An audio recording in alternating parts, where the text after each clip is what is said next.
Check. Either way, check. So, yeah. What's up?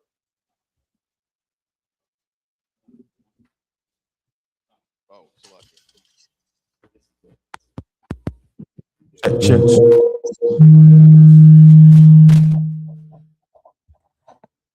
Testing 1 2 1 2. Testing 1 2 1 2. Check. Shalom. YAHANNA. Is that good? Okay. Check. Shalom. YAHANNA. Can you hear me? Khan, sir. We can hear you, Durham. We can hear you. Most High in Christ. Oh. Echo. It's echoing. It's like a reverb. Reverb. Like a hall effect. Extra.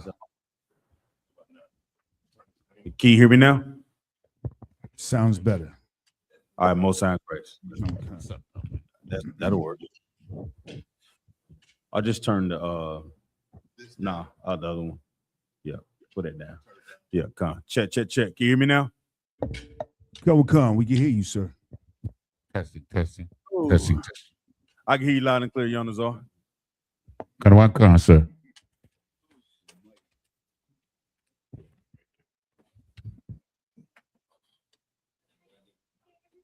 It's in the other drawer at the bottom with the keypad. Come. You see both of them down there?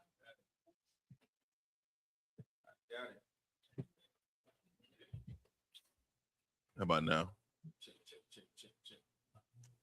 Check. Check.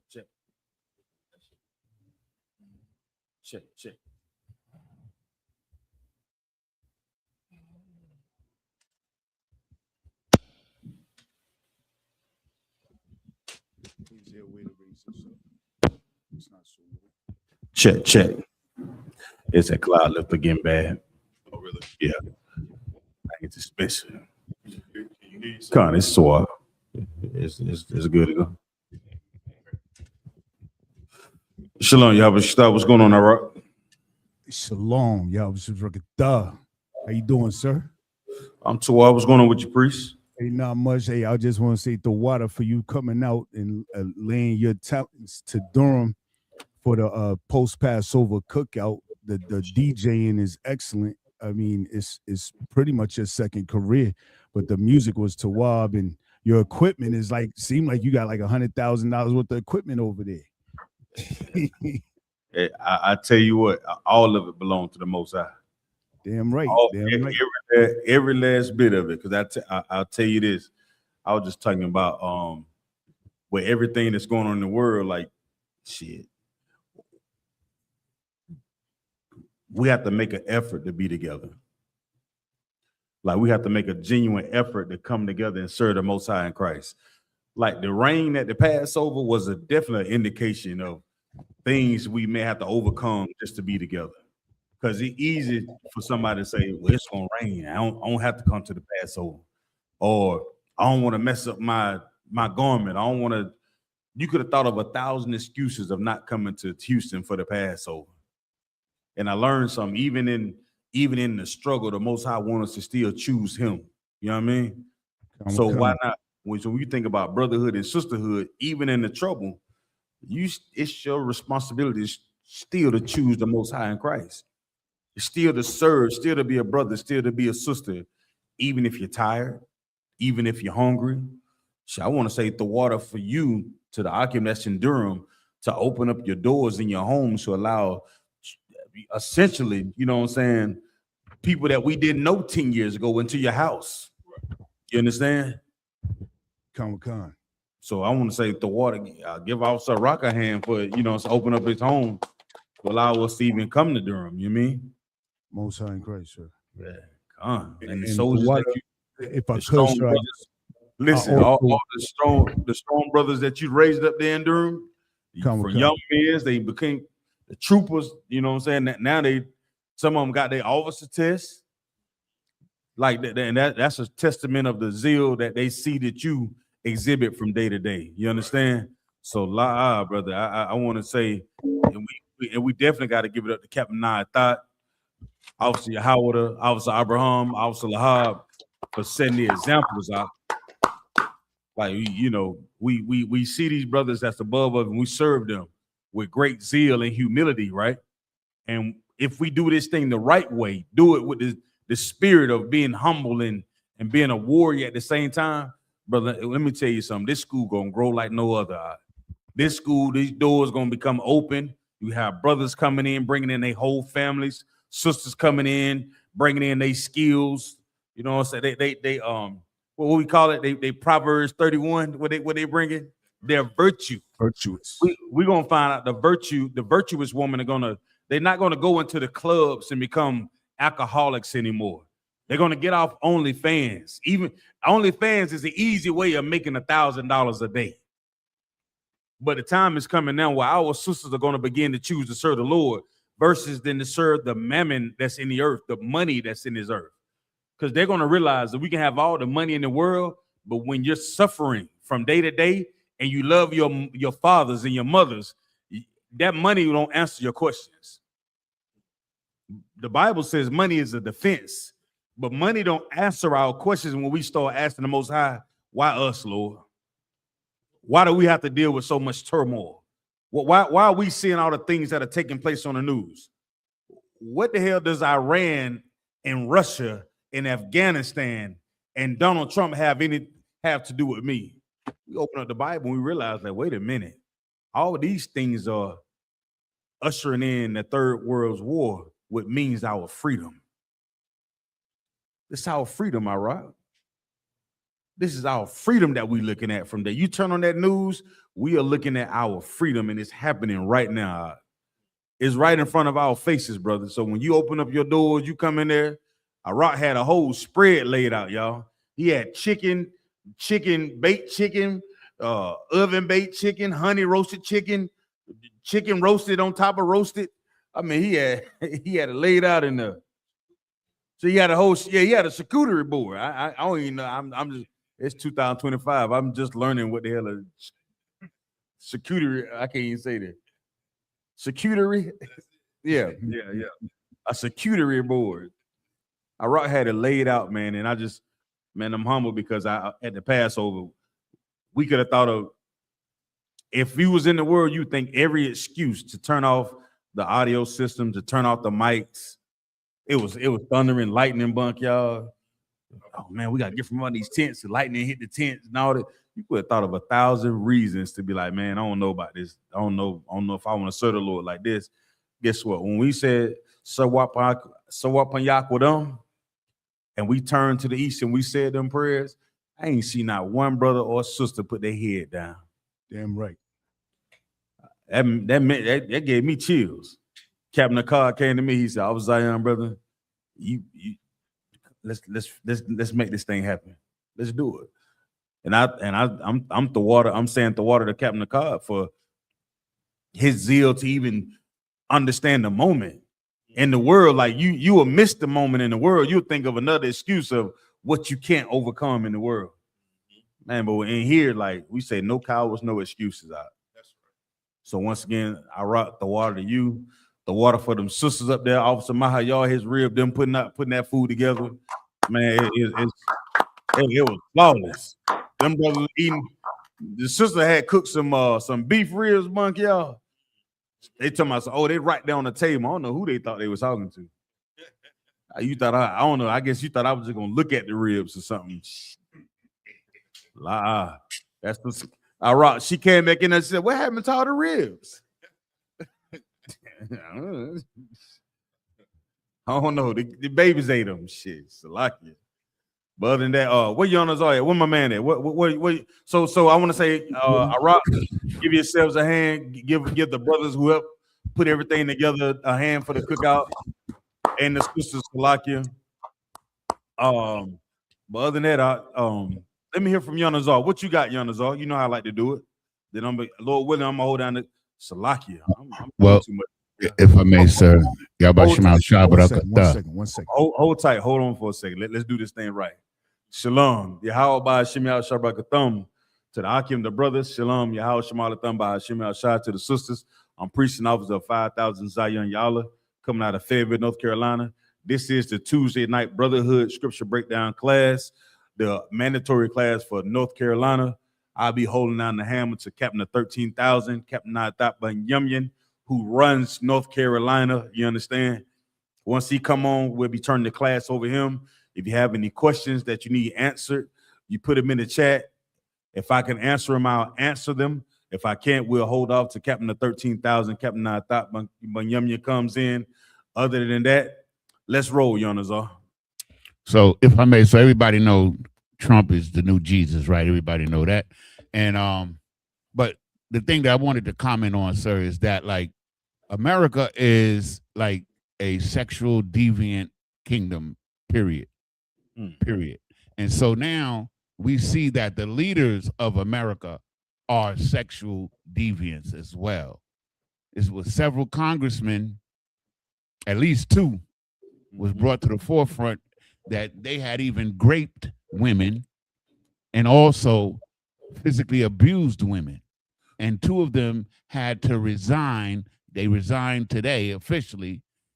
The point is that all the evils of America are being brought forth in our face. And like nobody, we already know the deal in UPK under Commander Jerry YAHANNA. We already know the deal. But now the whole world can see exactly why we're in this condition. It's because the people that's running this place are wicked as hell. What did the scriptures say about when the wicked are in authority? What did the scriptures say? Let's pull it real quick. Let's get it out of the Bible. Let's not do like the Christian church does. And that's what we don't do. If we see something that preaching prophets of the Lord, we're seeing it. We become seers because we read these words that the Most High gives us for understanding and wisdom. If we go back and we look at our lives and be like, oh, I need to make an adjustment right here. I'm seeing these things take place in real life, and this how we're living our lives from day to day. And then when you really sit in the scriptures and really think about it, you don't miss. We open up the Bible and we read these scriptures and we say, damn, that's now it's time to do surgery, bunker, y'all. It's just like a surgeon, any type of surgeon that does open heart surgery. They're going to read the chapter and understand, okay, this is the main artery. This is the artillery artery. And then once they understand what they're doing, they define the terms. Then what they do, they pick up the scalpel and then dissect the heart and figure out, okay, how can we fix the issue that is going on with this, you know what I'm saying, with the muscle, you know what I'm saying, with this organ, if I may. Well, that's who we are at Preaching Prophets in the Lord, right? And the school that Commander General YAHANNA set up in the Most High, in the Spirit of Most High in Christ, we are the surgeons that are doing the surgery for our people. We break down these scriptures based on the Spirit of the Lord and the suffering that we go from day to day and how we get out of it, right? So when we break down these scriptures, we seeing the dysfunction that are in our neighborhoods, just like a surgeon would do, right? We see these things, and it's our job to dissect them and really figure out how can we help our people. So read that verse for me, Yonazar. Let everybody know where you are. So that when they write these things down in their notes, they can go back and ask that Christian pastor who does not teach them any goddamn thing. I know he came to that service last week in that damn sherbet colored goddamn suit that he had on with them gators asking for money and then teach the people a goddamn thing. But yet and still they receive all the rewards because they water down this truth. So let them know where you are, Yonazar, so we can give the people the truth of this Bible. Is the book of Proverbs, chapter 29 and verse 2. Go ahead. When the righteous are in authority, the people rejoice. So let me break this thing down. When the righteous are in authority, what does it mean to be righteous? Or what would it mean to be righteous? What would it mean to be righteous, Akim? If you log in online, I know there's a slight delay, but if you're hearing the words that are coming out of my mouth and my voice, try to answer that question. How would you define the righteous according to the Bible? Read that verse again, Yonazar. When what? When the righteous are in authority, the people rejoice. Right. So I want somebody define righteous and give me another definition for authority. Anybody can answer it. I just want to see if you have it online. But somebody define righteous for me according to the Bible and give me another term or another a definition for authority, Baba Kashaw. So like I said, if I may. Please, come on. So righteousness is what the Most High say righteousness is. And for us, it's the law, statutes, and commandments. Brotherhood. Right. That's righteousness. Right. Good job. I think Sister Sapa, y'all said, Salakia, that's to keep the commandments. Damn right, sis. Most High in Christ. What else we got in there? To keep the law according to the Most High, right? So that's how we define righteous. Now, in the Christian church, how do they define righteous? They don't. They say, come as you are. They don't never say change. We come in here and learn what it means to be righteous according to the Lord. How to be perfect. And meaning perfect, you know, somebody that's cynical, they'll think you can't burn a piece of toast. Like, damn, man, you burn the toast, man. You ain't perfect. Oh, you misspelled that word. That's not perfect. No, dumbass. That's not what it's talking about. Being perfect is according to what the Lord says, not what's the ingredients in a goddamn fruit salad. You understand? Being perfect is keeping the law, statutes, and commandments. In doing so, you can be righteous. Come on, what you got, Bunk, y'all? So, like, if I may, this is according to the Zondervan Compact Bible Dictionary. You can turn yours up a little bit. Page 502. Number 3. 2. Number 2. Check. Righteousness, the quality of righteousness or justice in the most frequent and hold on, for what? What's that word again? Righteousness. The quality of the quality of rightness or justice. For justice. Remember that. Keeping the law, statutes, and commandments is a way for us to always receive justice between one another. Right? That is why people are rejoicing, because the things that are happening to them are done in a righteous manner to receive what? Justice. Would you imagine the Black, Hispanics, and Native Indians living under this oppressor? We have never received justice for the things that have been done to us. They'll write it on the piece of paper, Iraq. You understand? They'll write it down and make some type of constitutional amendment, but we've never received justice. But read that scripture again from the top, Yonazar, please, Baba Kushaw. This is the book of Proverbs, chapter 29 and verse 2. Go ahead. When the righteous are in authority. When the righteous, the ones that are making justice, are just decisions, right? When the righteous are the ones that are in rulership, are in authority, go ahead, are the head, go ahead. The people rejoice. Right. Why? It's easy to rejoice when you know you're going to have some type of retribution of something that if something happens to you, you're going to get taken care of. If you lose something, you're going to get it back. If something go missing, somebody will find it. Well, guess what? When we in this school in I.S.U.P.K, we know that the righteous are in authority because we understand that the men above us, they understand justice, Akim. Akwatian. Akaska, the men above us, they understand justice. They understand if something happens, let me figure out how can I help this brother. If something goes wrong, how can I help this sister? No matter where you are around in the school, you come into the school, brother. Akaska down there, we had brothers come down there to help my brother out. You know what I'm saying? Kind. That's something to rejoice about versus you having to carry the burden by yourself, knowing that you have a brother or sister that's beside you. That's something to rejoice about. I can read on, Yonazar. Kind of one kind. Please. But when the wicked beareth rule, go ahead. The people mourn.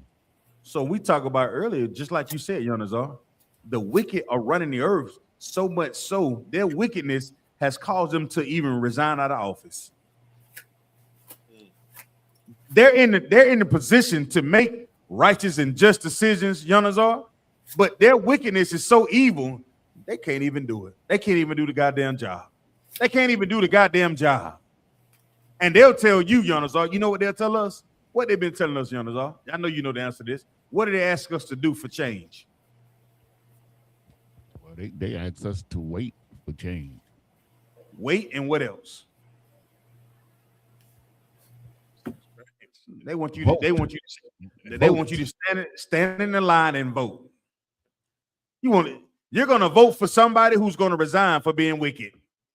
He got a whole foot locker of child, PDF files in his wall locker, up under his bed, in his foot locker that his wife knows about. And he had on a $3,000 Armani suit. And he'll ask you to vote for me. I'll give you justice. Free. Yeah, I'll free you. But only to find out later, he's gonna resign. He's gonna resign. So like Only to find out he been on Epstein Island. I seen the picture, and Gentleman Hyman said, "Damn, Donald Trump was trying to wake what's his name, Jeffrey Epstein up from the dead." I said, "God damn, boy, he hell on wheels, boy. Good night. Come on, Nayathaq." No, I was just going to say what was kind of strange to me. It wasn't strange, but it was odd that this is something that Donald Trump would usually jump on and make a comment, you know what I'm saying? But he didn't say nothing about it as of yet. He's been very quiet because people might not remember 26 women. And the only reason why Donald Trump is not on trial now is because 26 women charged him with rape, but the statutes of limitation didn't allow him to be prosecuted. Come on, Bunk, yo. So, like, what's so crazy about what you saying, Officer Yanazar, is the fact that didn't they prosecute Bill Cosby? What was the statute of limitations on the rape that he was charged with? They went back decades, and then women came all out of the woodworks, and he got charged with that. So what's the difference, Salakian? But there goes in a nutshell right there, isn't it? We see that when the wicked are in authority, the people mourn, man. We see the people that go. Come on, Nayathaq, Salakian. I was going to say with Bill Cosby, right? Like he was only convicted of 2 charges, right? And those charges were from this woman that looked like a man. If y'all remember, like, I don't know what was wrong with Bill Cosby that day. You know what I'm saying? But he was convicted because she was like, not only did, like, she was within like the statute of limitations. All the other charges couldn't stick because they were too old. Let me ask you a question. If I remember, that lady looked like a dusty cardboard box, right? Sir. She wasn't oppressor. Like something was wrong with Bill. He must have really been on them drugs that day, sir. No. I'm talking about. See, that's the thing that we have to really understand about this earth. We're not allowed. That's not us. We're not allowed to see the wrong and partake in the evil.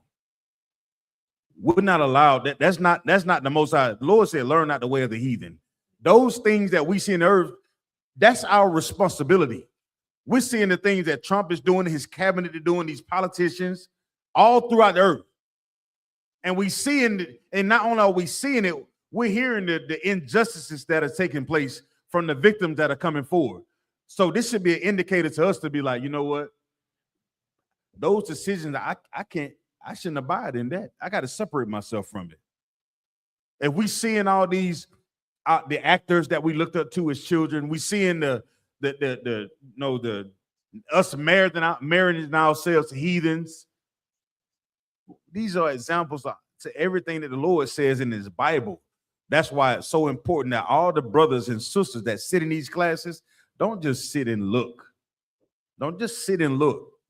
Don't just sit and say nothing. Don't just put your head down and start, writing your notes and pretending. Don't do that. If you're going to come to these classes, take it and do the will of the Most High. Take it, learn it, eat it up. It's a lot. And that's what we, and come on with it, brother. On that note, I just wanted to make a statement about that. Coming to class is very important. It's not a thing where you come to class for a certain amount of time, get your name, and then you never seen or heard from again until like a feast day or high holy day. In the world, we're constantly bombarded with the world, and it's trying to fight everything that we try to do in the truth, right? And so we have to continue and be consistent coming to class and being with each other in order to also fight the world. Salaki, sir. Man, give him a hand for saying that. We got to be consistent. And going back to what Joe Muhammad said to us a long time ago, I would say, how many years ago? About 5, 6 years ago? Well, I think it was about 6 years ago. You're right. 6 years ago, About for six, sure. about 6. We have to prefer one another. That's right. We have to fight to prefer one another. Because if we don't prefer one another, what you gonna prefer one of these goddamn cabinet members? Huh? you gonna prefer? You prefer to be around them? Was she a sister that was bragging about dating the oppressor and went to Tanzania? Sister Janae, Ashley Janae. Sister Ashley Janae, man. Janae Robinson. Ashley Janae Robinson, man. May the Lord be with her with that, man. But it's such a terrible thing that oppression is pushing our sisters in a way that while they're being lifted up, the oppressor is opening the gate for them to be prime for slaughter, man. Because the Christian church isn't protecting our sisters like they should. Right. They're not teaching them like, wait a minute, I know you're in a position, you're coming up, y'all have these degrees, you get in these prominent positions, and they're not being protected by the men at all. And the brothers that's supposed to be protecting the sisters, they done went red pill, red pill, blue pill, orange pill. And then you see the oppressor use his gimmicks once again to further separate us. So same old tactic they always been using, which is what? Divide and what? Conquer. So we got a sister's, what's her name? Janae? Ashley Janae Robinson. Ashley Janae Robinson, man. Beautiful sister. You mean to tell me you 31. 31, you couldn't.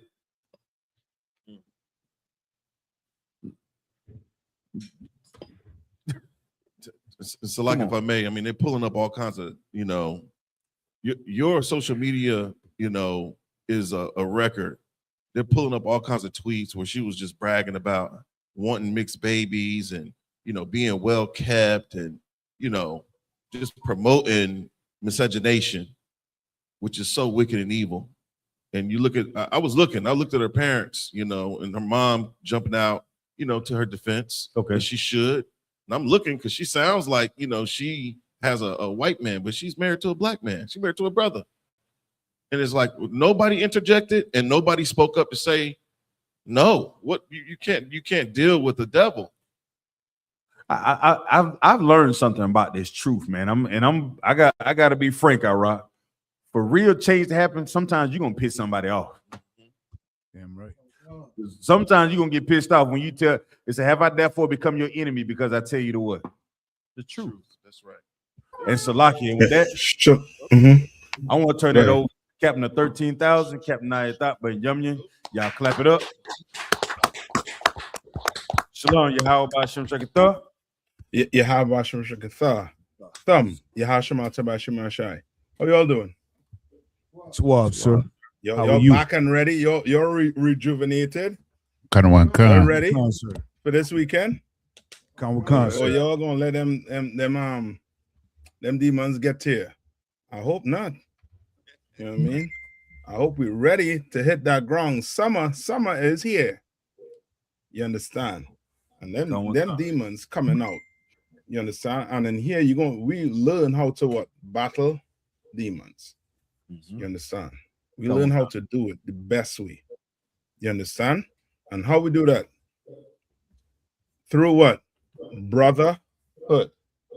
You understand? Now Come if we gonna top one just now, we're gonna play some for you all to see that the Christian church, they distract us to the point where we don't know what demons are. You understand? Y'all ever see the movie? I hope I'm not butchering the word exorcist. Top one, am I butchering the word exorcist? Tell me. I mean, sir, is the exorcist, but Khan, sir. Exorcist. I apologize. How many of you ever see that movie? Y'all see it? Yes, sir. Kind of one kind. With the oppressor turning her neck around and all that. Yep. Climbing the wall. You understand? Look up this to me. Look up this. I had type it in. Do evil spirit cause you to levitate? Brother. I mean, and this one thing black people need to understand too, right? When the Bible speaks about Esau, right, pertaining to him, to him lying, right? Is it just speaking about one particular group? Is it speaking about one particular group? Is America the more evil than France? More evil than Russia?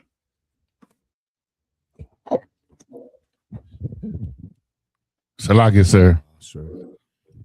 On the surface, I would say yes.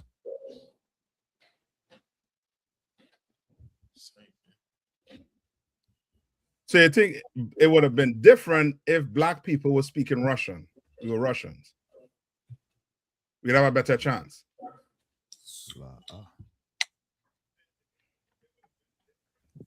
La Yeah, it wouldn't be different. It would be the same. Yeah, it'll be the same. Because white people lie no matter what. They lie. The Russians in them right now have what in their hands? What they have in their hands right now? You ever heard the book called what? The Russian Icons? Kind of one kind, sir. They do have it, but are they saying it's Negroes in America? Blacks in the Caribbean? No. What are they saying? They're saying that they are what? These Africans. are African people. Which means they're doing what? They're doing the same thing America doing. Lying. That's why they're going to have to all go into the valley of Jehoshaphat. And the Lord is going to deal with them. Because they all lie. You understand? And just remember, white people are in religion or are being religious just to do what? And never forget this. Just to do what?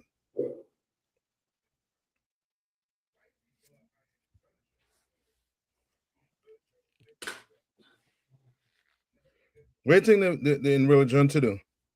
So like it, sir, if I may. Come on.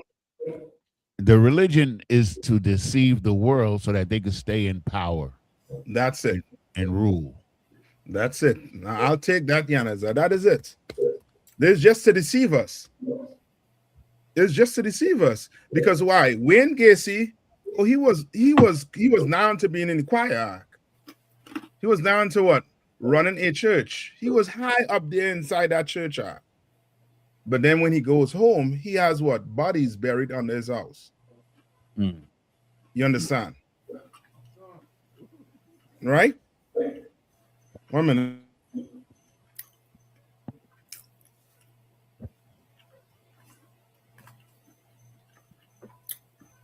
Right? Now give me type one. Let's start watching it. So this is Chris, not saying Chris is Tucker Carlson and this Catholic priest. Who said it was? Who look up that for me? on Google. Anybody type in, does evil spirit make you levitate? Con, sir. Come on, let me hear what Google tell you. Con. Google's AI overview said, based on reports within traditional Catholic exorcism and various paranormal accounts, evil spirits are believed by believers to cause possession victims to levitate, to inspire fear, or demonstrate control. While commonly depicted in media. Now, hold on. Tab on. Did this say it happened? Sir. Yeah, they didn't say it happened.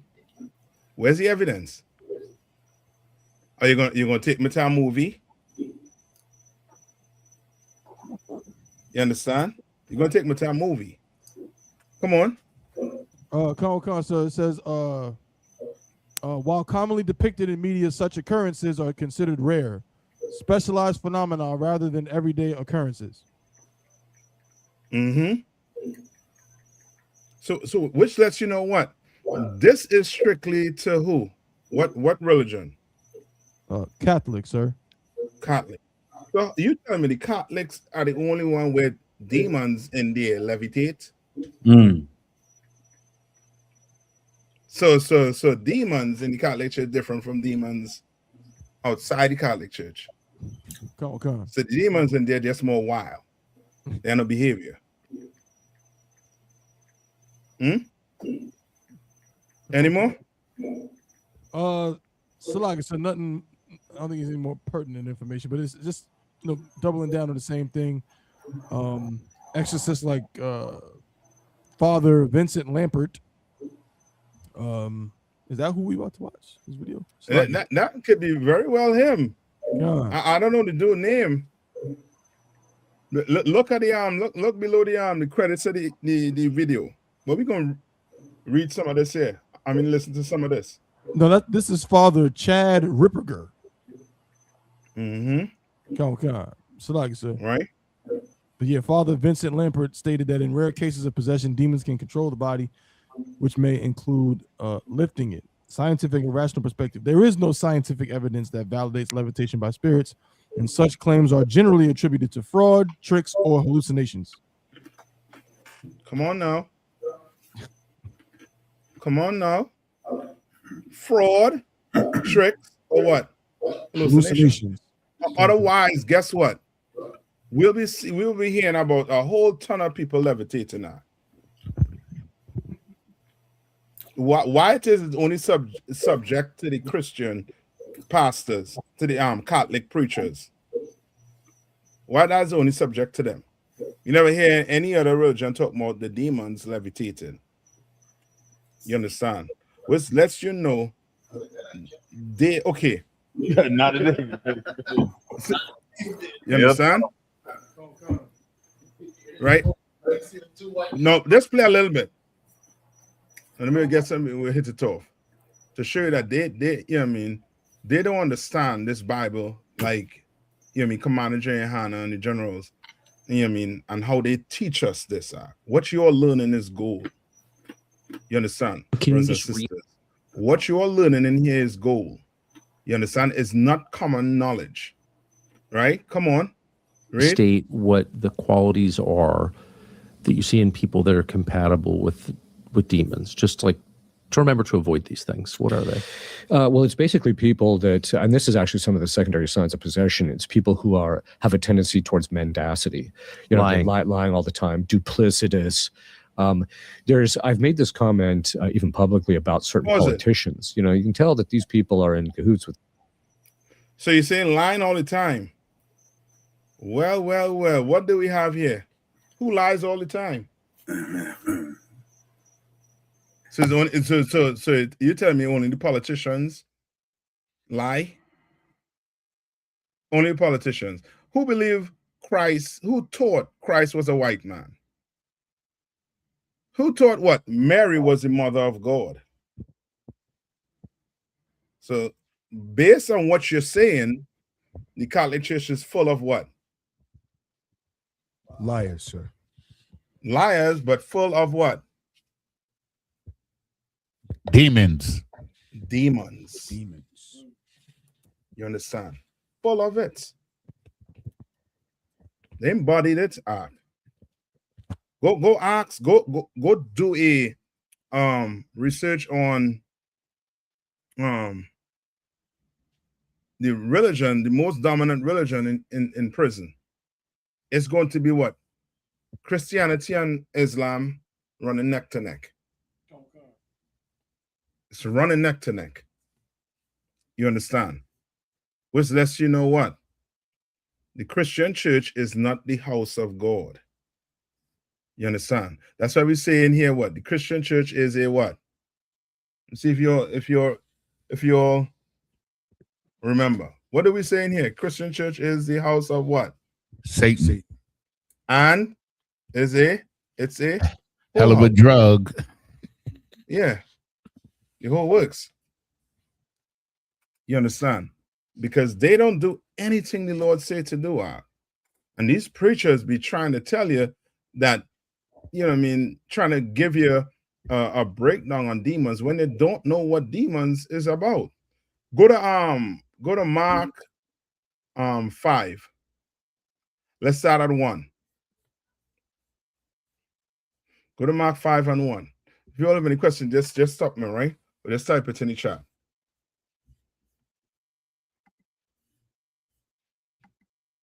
All right. You all have any troopers, any young men in the class there who want to read? We got Officer 51. No troopers in there. Right? Mark 5 and 1, I said, right? Come on, sir. Go ahead. It's the book of Mark, chapter 5, verse 1. And they came over to the other side of the sea, into the country of the Gadarean. Hold on, so like it. Gadarenes. Yeah, Gadarenes. Verse 2. And when he was come out of the ship, immediately there met him out of the tombs a man with an unclean spirit. Right? They met him, a man with a what? Out of the tombs, a man with an unclean spirit. Right, he had an unclean spirit. You understand? Read on. Verse 3, who had his dwelling among the tombs, and no man could bind him. No. You understand? Which lets you know that what? Today we will refer to this man as a what? Like, sir. Come on. Unclean spirit. Say one time? Unclean No, today. Spirit?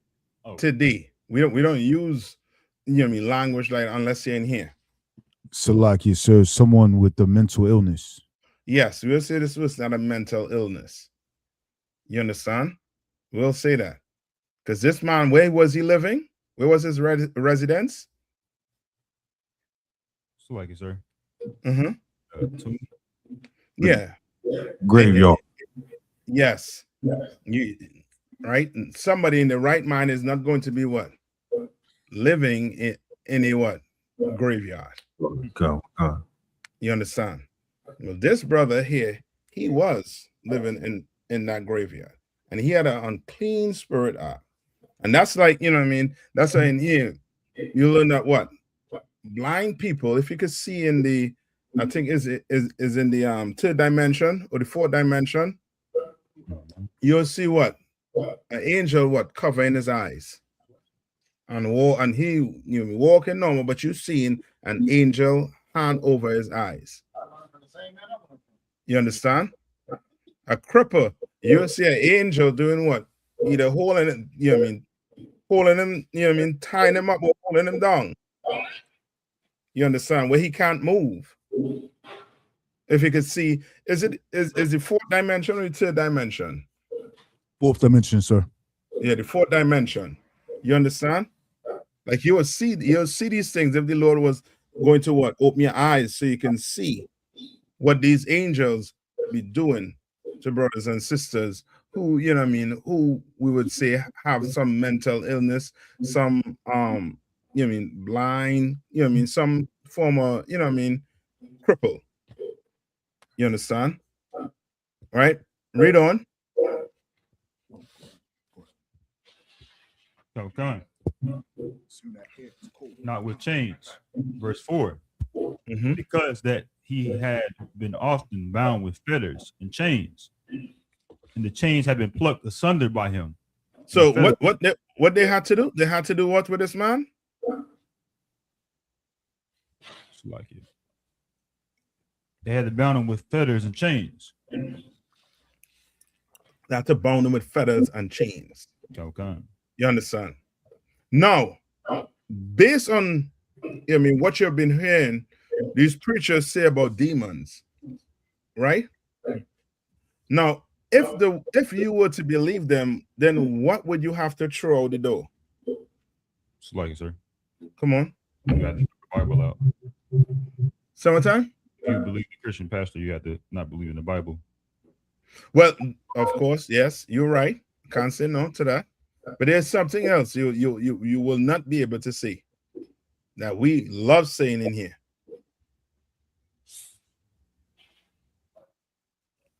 You know what I mean? Something you say where, you know what I mean, it's a form of freedom.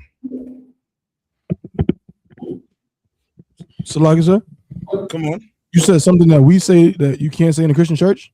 No. What I'm saying is this: we say it here, right?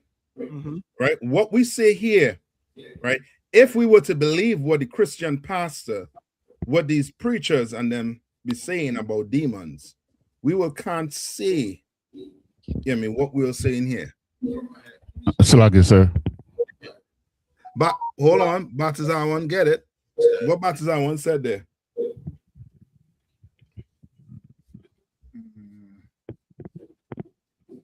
Batizar one got it. Hit the nail on the head.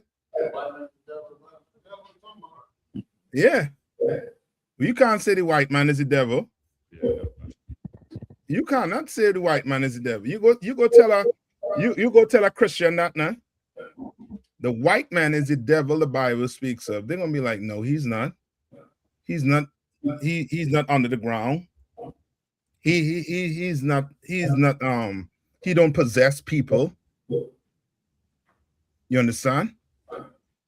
Because they give it a whole different meaning. That's why when you go, you know what I mean, type it in your Google machine about demons and where they're getting this mess from, they're gonna tell you they're not getting it from the Bible. They're gonna say it's what? It's Christian what? Doctrine. But it ain't coming from the Bible. You understand? That whole paragraph you read, type of one, did this say come from the Bible? Did they give any verses pertaining to where they're getting the information from? You know what I mean? When they say that demons could cause you to what? Levitate? No. Yeah. They're not getting nothing from the Bible. Come on. So like I said, they in the article it did say that they had some historical written accounts, you know, of these things happening. That was part of the article. Which one? That top one was reading? Yeah. Yes, they would say it, but there's no what?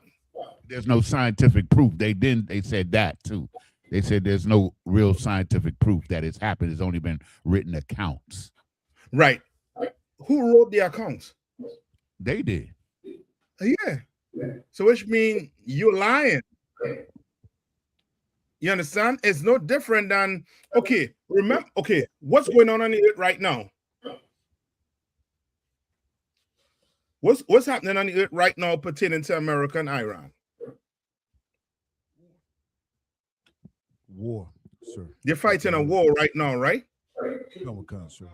But according to Donald Trump, these soldiers are doing what? They're having what? What did he call it? Negotiations. Not negotiation, but he said, okay. Salaki, sir, a ceasefire? Not ceasefire. He used a word where it does not mean they're at war.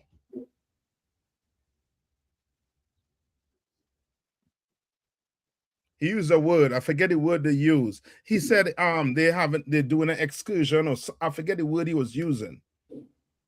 Impasse. I think he said it was an excursion. Like they were just, you know what I mean? They're not fighting a war, because for them to fight a war, he will have to go to who? He will have to go to Congress and get approval. Mm. So you can't use the word war. You understand? Right? Now, 20 years, 50 years into the future, right? When you're reading the history about this war with Iran, whoever is in power is going to say, if America is in power 20 years from now, what do you think they're going to say about the war?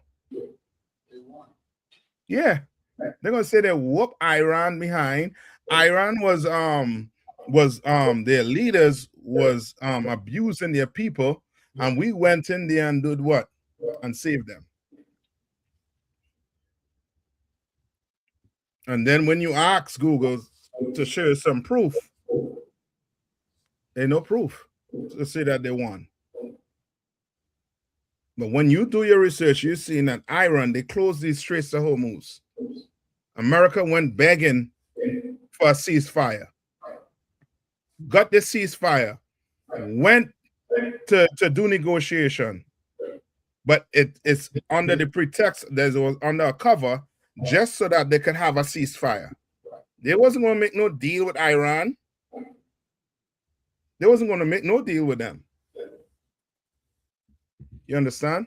Which letting you know that these white men, they just lie as Yanazar was saying, just to stay in power, just to keep power. And it tells you that in the article too that Tabon was reading. It says they lie to instill what? To instill fear. And once you instill fear into your congregation, they're going to do what? They're going to do what? They're going to follow. They're going to follow. You understand? When last you hear about statue bleeding? From the Catholics, right? Yeah, when last you hear about a statue bleeding? You didn't hear about that in a while. Yeah, because somebody gonna ask what type? Right. What's the blood type? You understand? What's the blood type? You understand? And now they could trace that blood back to whoever blood it is. That technology for that now. So in here in that mess right now. You understand? All them now they have to the religion have to start to do what? Evolve into some other mess. You understand? And now lo and behold, they're telling you that what? Demons lie. Well, I guess America full of demons then. Right. Because they've been lying to black people about who they are, according to the Bible. Mm-hmm. They've been lying. No, Tabo, and play a little bit more, and then we'll jump back into that scripture.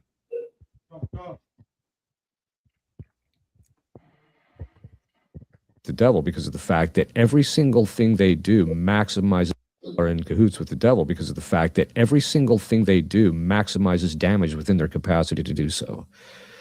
You know, you get around people. Yeah, you do. You get around people that are like oh that. Yes. Yeah. Oh, I know them. Even though they might have a veneer of respectability, they're in a position of authority and they kind of conduct themselves a certain way. Everything they do.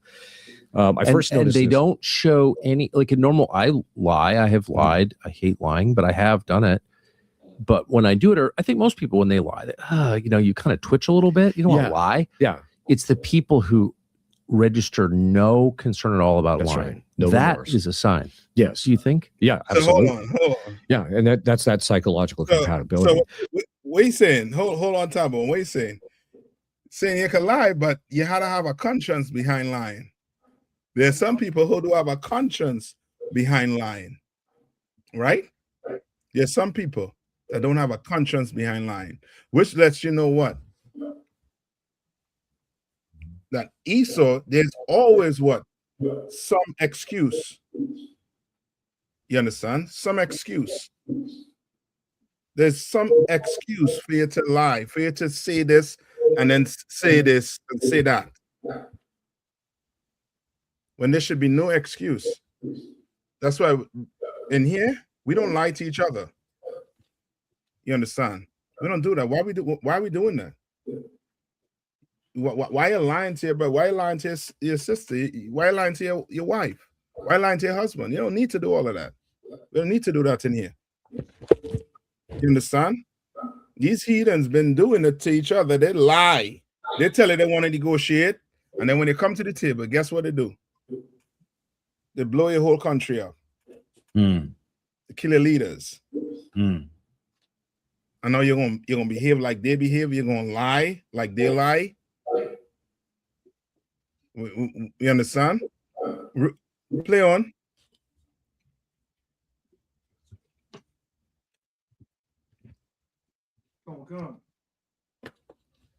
Or people that are willing to just sacrifice other people for the sake of them getting even some of the most modest of gains, where and so the demons will just, they'll be happy to kill a bunch of, unborn children in order to empower themselves in relationship to, say one particular politician or another. They're more than happy to do so. Pause it. And no, you could let the thing play out, put it on mute, and just let the advertisement play out. Right? But that should show you what the Catholic Church been lying. You know how much people, Native Indians, they had to unalive to take the language from them. You remember that story about the Native Indians, I think is in Canada, where they found I think it was a school, right? And I think the Catholic was in charge of it, and a lot of them was being, unalived, and punished in some harsh ways. It came out, but stories like them, come on. So, like I said, also they found like over 200 like bodies, that they had killed over a period of time. We don't know the exact period of time, but they found like 200 bodies, children, what I'm saying, yeah, that had been killed. And that's just what we know. You know how much unaliving they had to do with bringing the religion to this side of the earth, so that people would fear and what follow. You understand? And now to come today, and as I was saying, like Tucker Carlson and them, they don't want to even, you think they're not watching us. They're watching us. You understand? But they know if they get us on there, it's going to be a problem. It's going to be a problem. We'll tell them what demons is. And we'll tell them that the white man embodies demons. You understand? And we could drop what? History on what the white man been doing to us. You understand? Lying. You understand? Right? Who was reading the scripture for me? I think what's his name? Hawan, Officer One. Hawan. Okay. Continue. Okay. Let's go back to the scripture now. Okay. I think it reached the fetters of iron. Okay, sir. It's the book of Mark, chapter 5, verse 4, in the middle. And the chains had been plucked asunder by him, and the fetters broken in pieces. Neither could any man tame him. Mm-hmm. Verse 5. Neither could what? Any man tame him. What does that mean?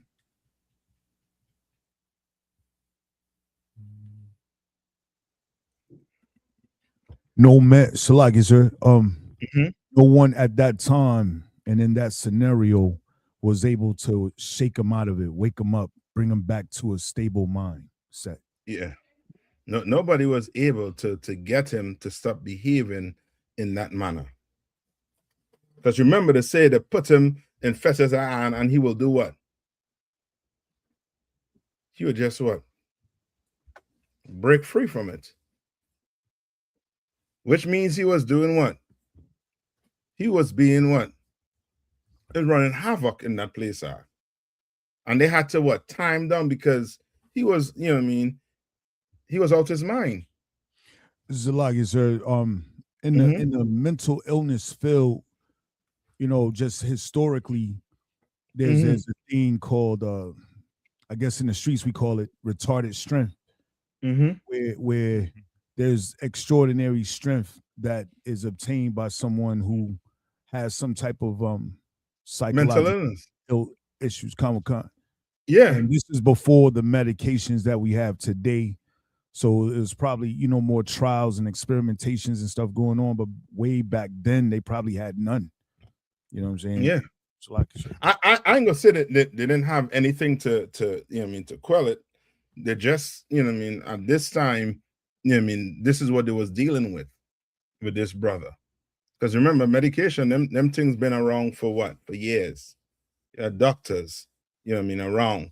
They knew, you know what I mean, what, you know what I mean, what you know what I mean, what grass or what herb to get for you for certain situations. So they've been around. You understand? But the white man would have you think he invented everything. When he invented nothing, he stole everything. Stole, you know what I mean, everything. All right? Can't get a car to work properly. You understand? Let's talk about that. You know what I mean? Come on, read on. Oh, come on, verse 5. And always, night and day, he was in the mountains and in the tombs, praying and cutting himself with stones. And he was what? Cutting himself with stones. Cutting himself with stone. He was being what? This brother was being what? Who cuts themselves with knives? So like I said, like suicidal people. So this brother was suffering and he just wanted to like find a way to ease his suffering, you know. Yeah. And we'll say it like that, but that's a demon that's trying to what? Finish the job. You understand? But Christians don't see it like that. To them, a demon has to be what? Magical, sir. Yeah. How to be levitating, how to be head turn all, spin all the way back, walking like a damn spider. Now you have a demon. You understand? Crab walk. Right? Yeah, yeah. When demons, how do you know somebody have a demon?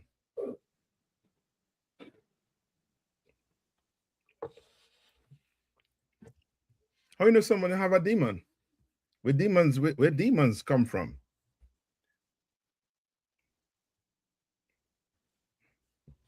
Akim, how do you know somebody have a demon? Aquath, come on. By their actions, sir, and you try the spirit. That's it. By the actions. We don't wait till they're foaming out the mouth to be like, oh yeah, that person have a demon. We see that blunt in your mouth, that cigarette in your hand. Oh, you have a demon.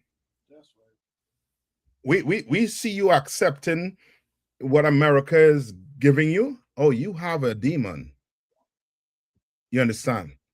That clears the way when you say by their action, by what they do. They have a pig knuckles in their hand, fit in the socket, sucking it, or a crab hand in their hand, fit into crack it open. They have demons. It's simple. But you sit down and hear these priests, it always sounds like it's mystical. You understand? When the white man is the devil, the Bible speaks of, which means that's what? Right. He is a walking demon. You understand? Walks unbreathing. So like I said, you understand? Come on. If I could, so on the topic, just a quick kind of broad question, but you know, on the topic, in terms of identifying what is and what is not a demon, you know, as priests, is it as simple as when you recognize something that is, you know, that is basically either causing a person to go towards committing sin or go against the the structure within the truth. Okay. What I mean by that is, let's say for example, we talked about in Hebrew Academy. Y'all brothers who was in 2018 Hebrew Academy, the best Hebrew Academy class of all time.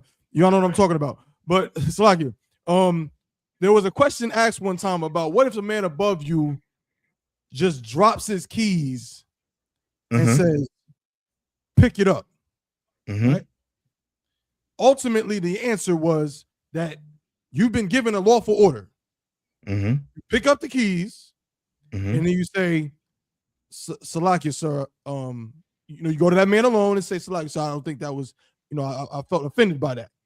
If he hear you, no sweat. He don't hear you, you go into counsel. So is disobeying a lawful order from a man above you?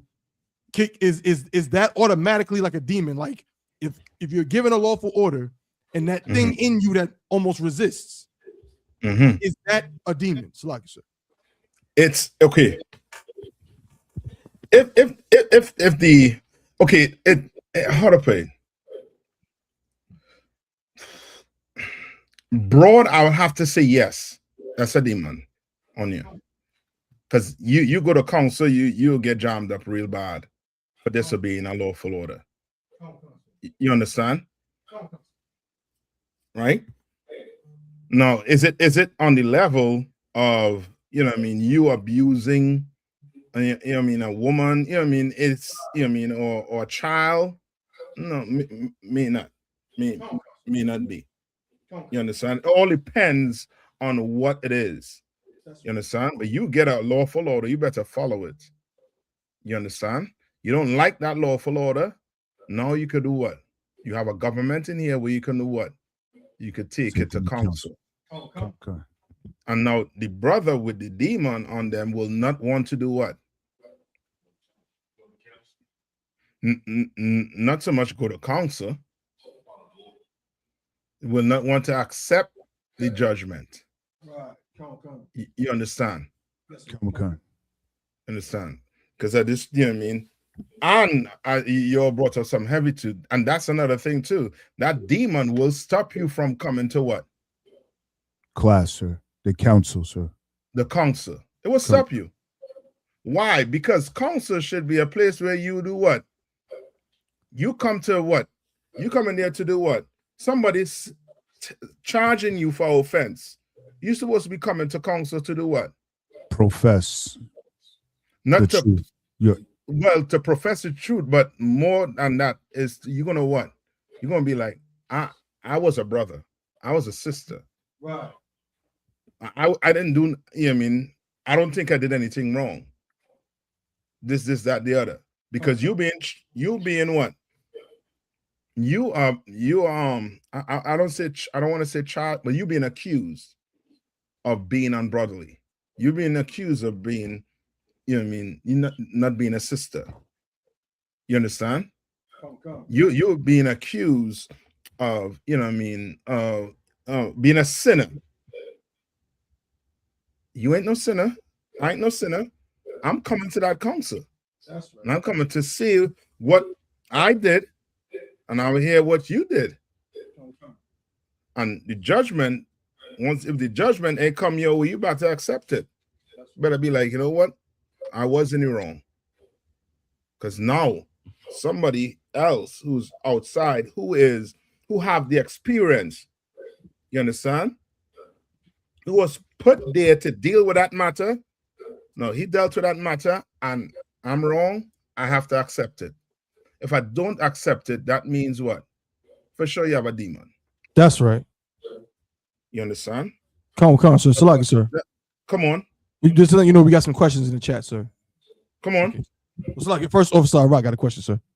No, Salakia, I had a just to add on with the initial point about a smaller demon, such as let's say we had a pocket tyrant, or let's say a man above us, does something that it may not be necessarily a sin, but it may be something that we may, it could be a little too aggressive at a time or whatever, or inconsiderate.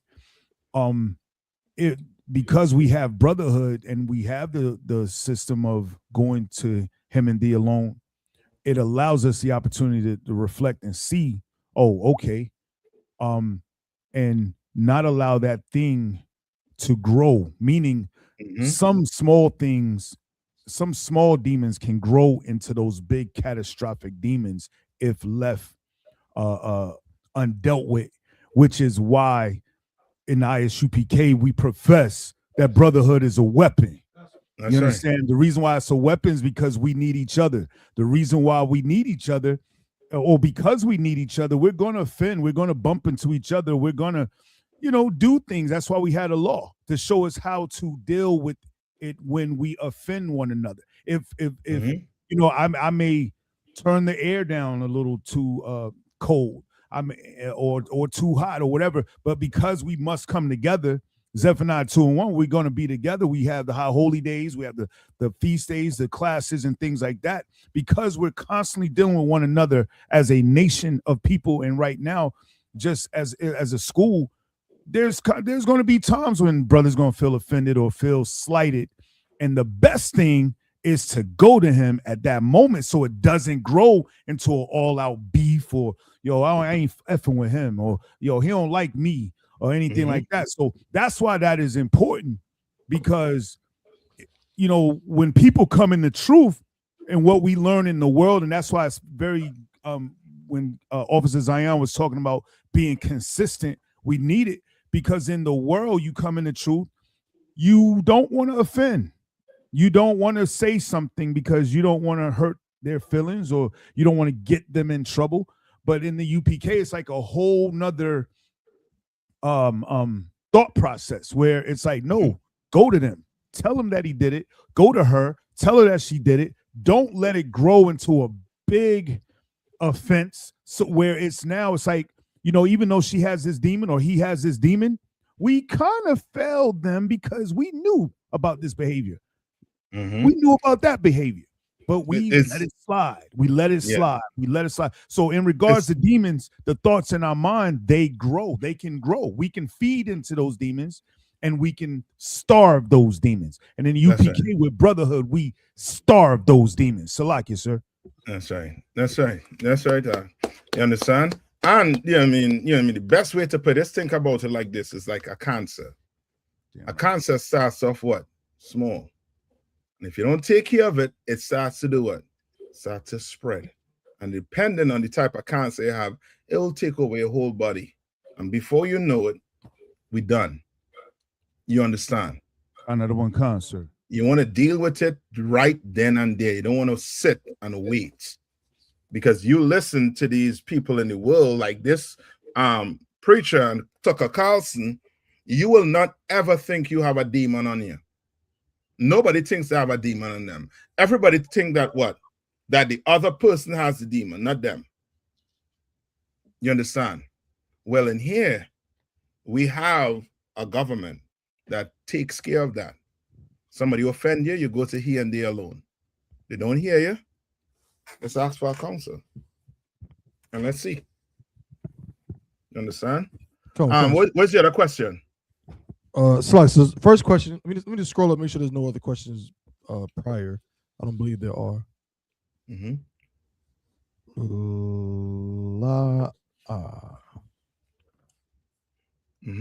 don't see no other questions, sir. So the first question I have here is from Officer 50 Nayathaq. He says, Salakia, sir, if I could, with your grace, get some advice on how to correct someone who is being a hypocrite. How to correct someone who is being a hypocrite. That's broad. Yeah, maybe a little more specific. All right, I'm how to get a broad answer. All right. So we know what a hypocrite is, right? A hypocrite is somebody who say what? So like, so a hypocrite. Go ahead.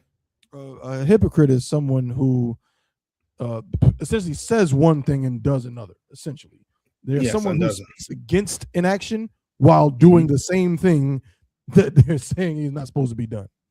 Yes. All right. Now, how do you deal with that? You understand? How do we deal with Christians? Because Christians are what? The biggest hypocrites. And hold up now. You don't live on them other Israelite groups, so-called Israelite groups, they're Christians. But what did Christ say to do?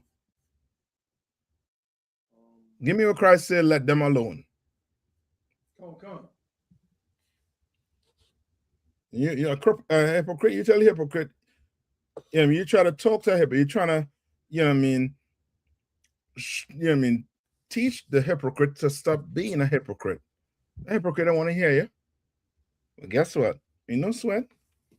Listen to what Christ did to these, said to do to them.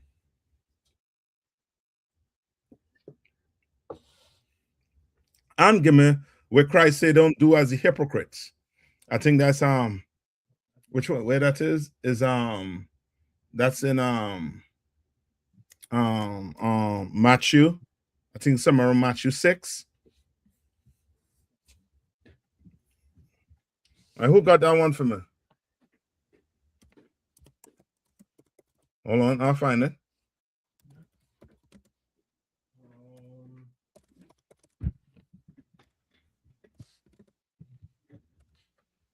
Give me Matthew 15 and 14. I think that is somewhat it, but that's not it. I want the one where it says where it said to leave them. No, I think no, that's not it. I want the one where he tell them to forbid him not, sir? Say that one time.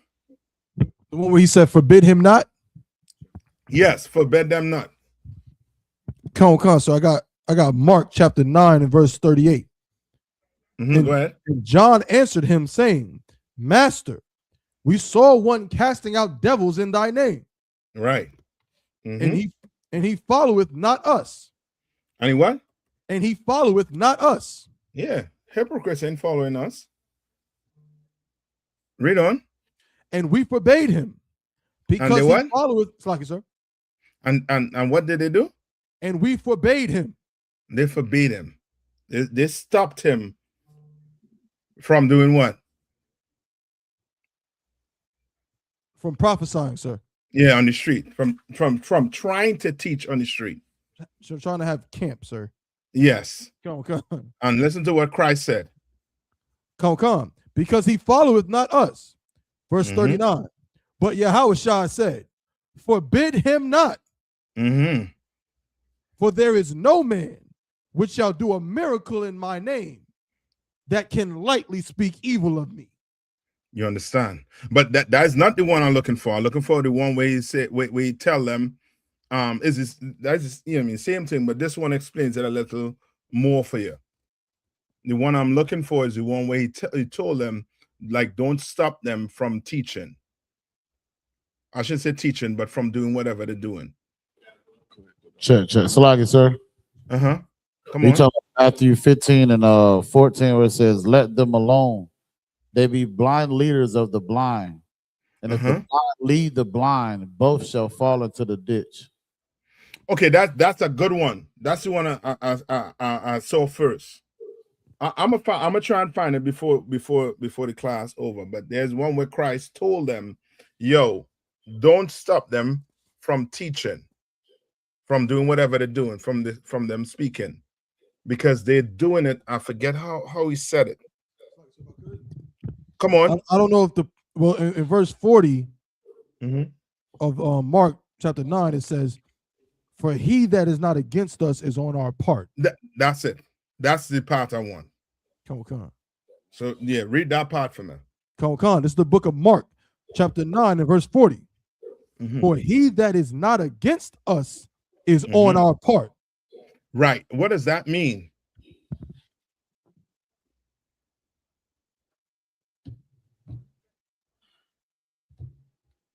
That means we can have different camps. Oh, we got you. What does that mean? What's Christ trying to say there?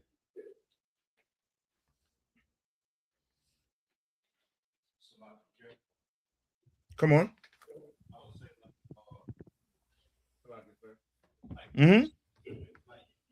Us not stopping them, it's gonna get to a point where the things that they do gonna help us, help the brothers and sisters see that what we doing, that we're not doing the same thing. So just like like, you know what I'm saying, they going out trying to cast demons out, and then they end up getting whooped.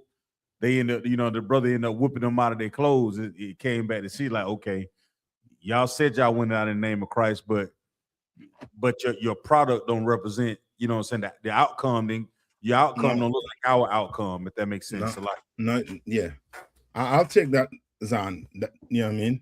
Yeah, you're on that part. You understand? Because what's going to happen is they're going to be made out. You understand? You're going to see that they are not the One West. You're going to see it. How? Because one of your members going to be caught with some tranny. You understand? Not before. After he done do what he had to do. You understand? One of your members is going to unalive one of our sisters. It's going to show. And all the text messages, all the deep pictures they've been sending to their congregants, it's going to come out. You understand? And how about this one? The strap-ons. It's going to come out. It's going to come out. Hold up, Cap. Hold up. Yeah, no grace. It's going to come out. You understand? It's going to come all the way out. And you're going to be seen as being what? A hypocrite. You understand? You want to know how to deal with a hypocrite? You be more in the truth. You come in here and you do what? You teach and you wake brothers and sisters up. And that hypocrite, you're going to see him or her. And they're going to recognize what? What the hypocrite is going to recognize?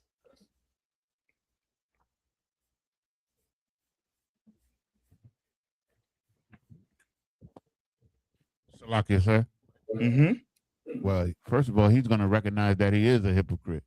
Yes, that's it. He's going to recognize that I am a hypocrite. You understand? Salakia, sir. Come on.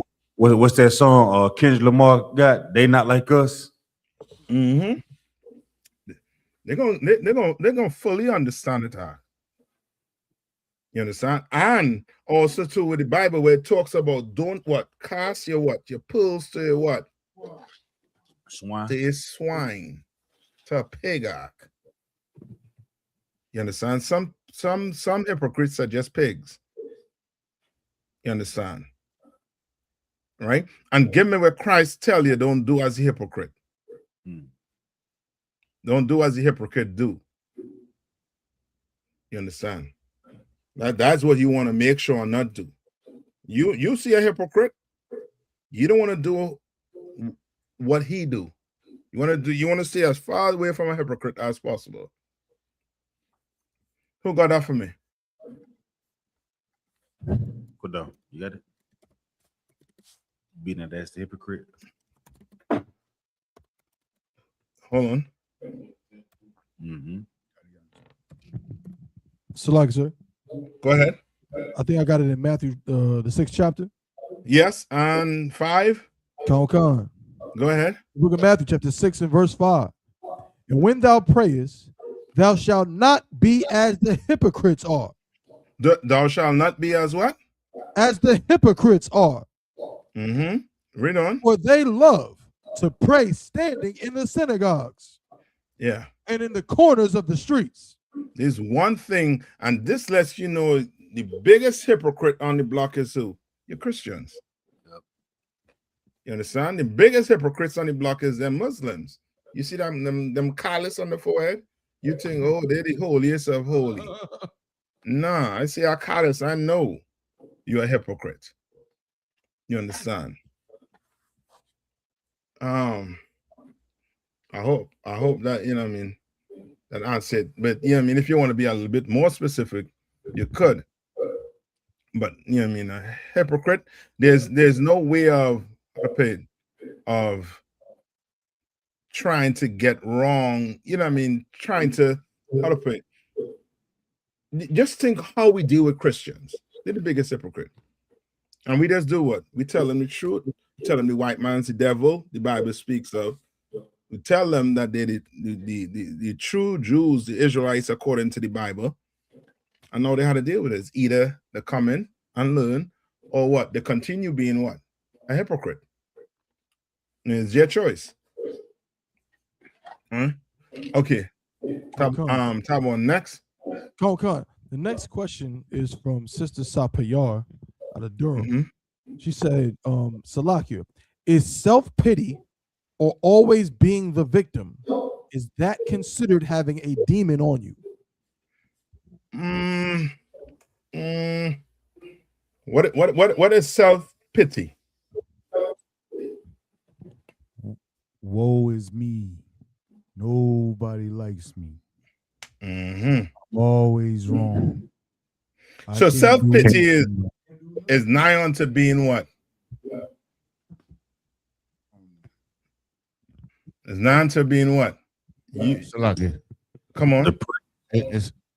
Go ahead, sir. No, you got it. It's like having low self-esteem. Like So with that low self-esteem is going to start doing what it's going to lead to what? Anxiety. And what? It starts with a D. Depression. And now, is depression a demon? Con. Yes. And here we don't have no self-pity. You understand? There's no self-pity in here, Tolak. Because guess what? Somebody have it worse than you. Con. Somebody have it worse than you. We don't have time to cry about, about your big toe being, injuring your big toe. You understand? We don't have time to cry about anything. Now, are there things where, things like ailments that might lead to that? Might lead to it, but you want to come and talk to somebody. You understand? You want to come talk to your camp leader if you're going down that, that state of depression, because that's what self-pity is going to lead to. You understand? Who had that picture, but that video? Who could find that video? I think Jeremy Hyman played it in his class with this dude. He has no legs. I think he has no waist. Come on. I remember Jim Hyman said that. Brother. And that man is living the life. Why he ain't saying, oh, what? I ain't got no legs. No balls, excuse my language. And he is enjoying life. He has I think he had a girlfriend too. I don't have time. You have it? I don't have time to self-pity. I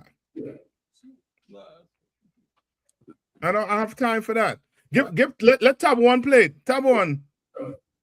Send it to Tab One. Yeah, that's him right there. Hold on.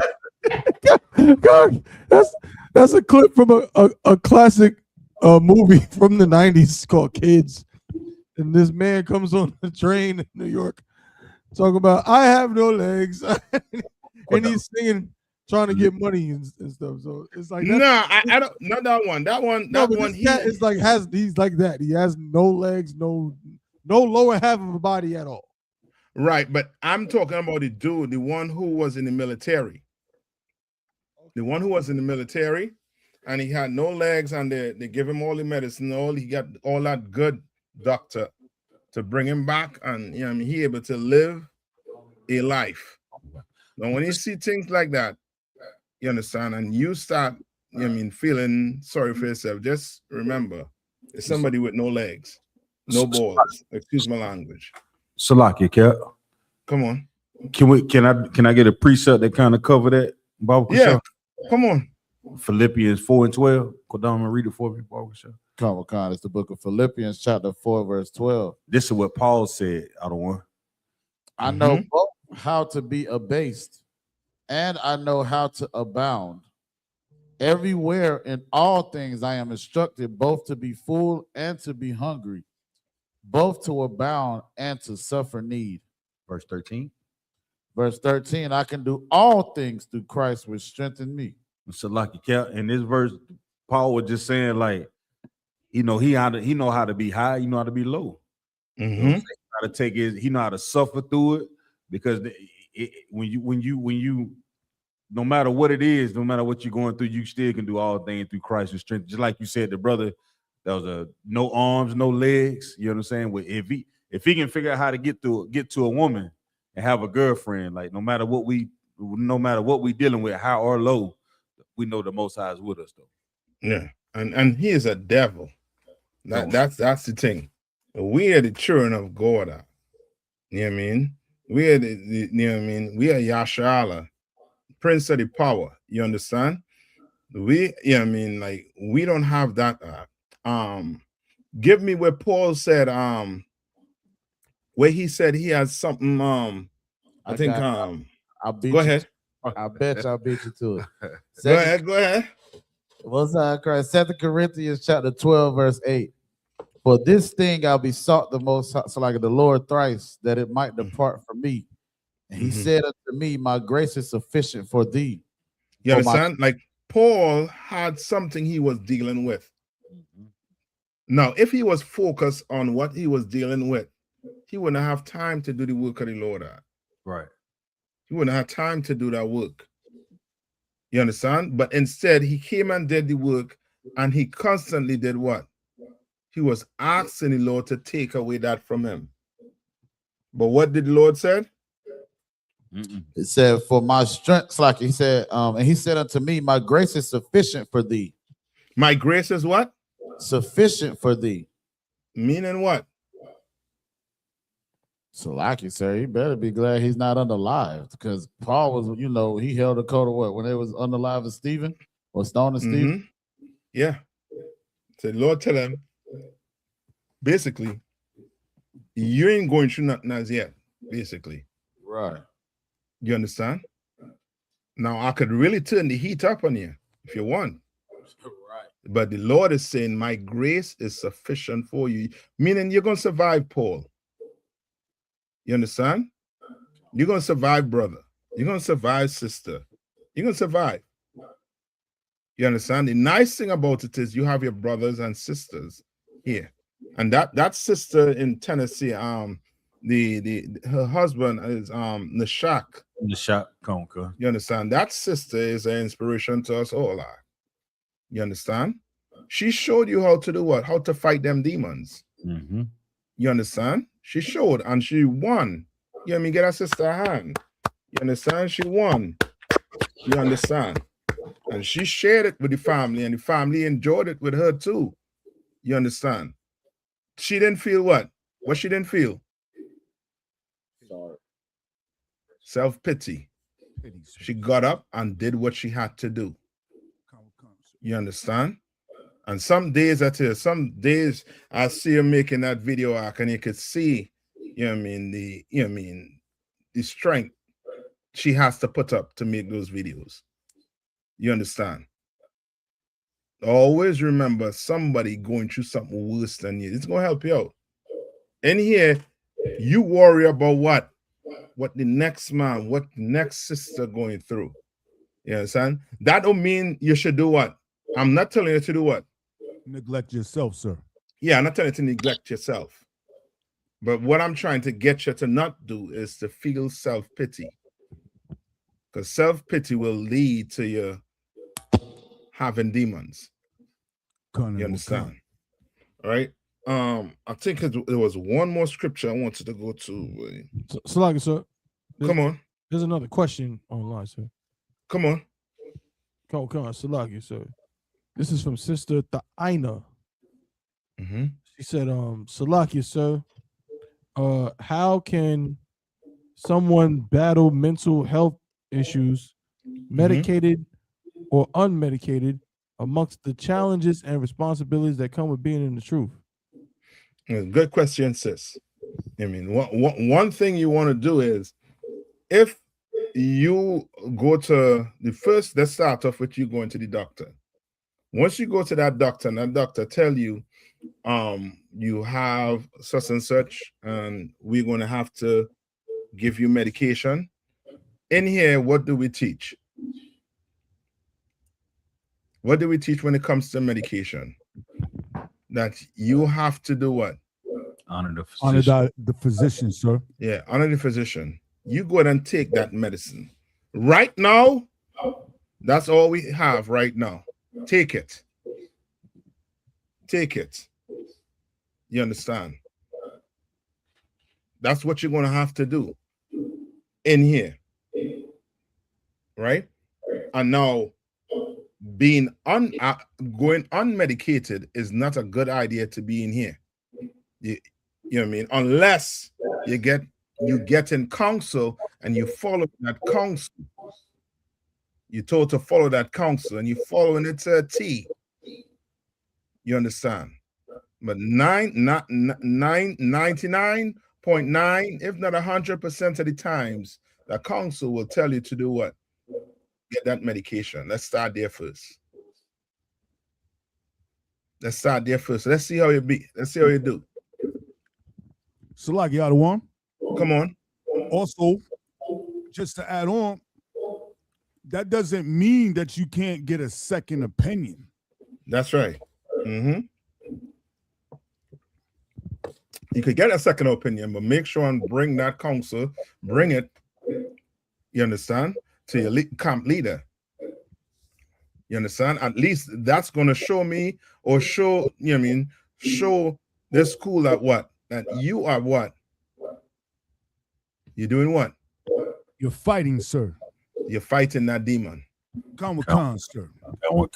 That's what it's going to show. You're fighting that demon. And we here, we're going to fight with you. Trust me. We're going to fight with you. All right, come on. Anything else? Nah, sir. All right. All right. So, sir, Come on. I got a question, if I could, about Kasha. Come on.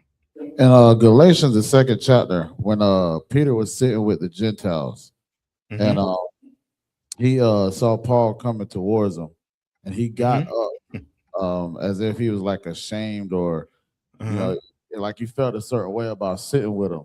What was the spirit behind that? Because from I was talking to a Christian today, and they was trying to, you know, use this to say Cornelius is not an Israelite, and then trying to say, you know, Peter, he didn't want to be sitting with the, he didn't want to be saw sitting with the Gentiles. But from my understanding, Paul got to checking him because he's like, you know, well, he knew that Christ sat with publicans and sinners. So it's like, you know, if you're trying to tell the Jews, you know, to do as the Jews do, but then you're not doing this with the Gentiles, then how can you be teaching these people? So let's get it and read it. Come on, Galatians chapter 2, verse 11. It says, but when Peter come to Antioch, I withstood him to his face because he was to be blamed. Verse so 12. What did he do?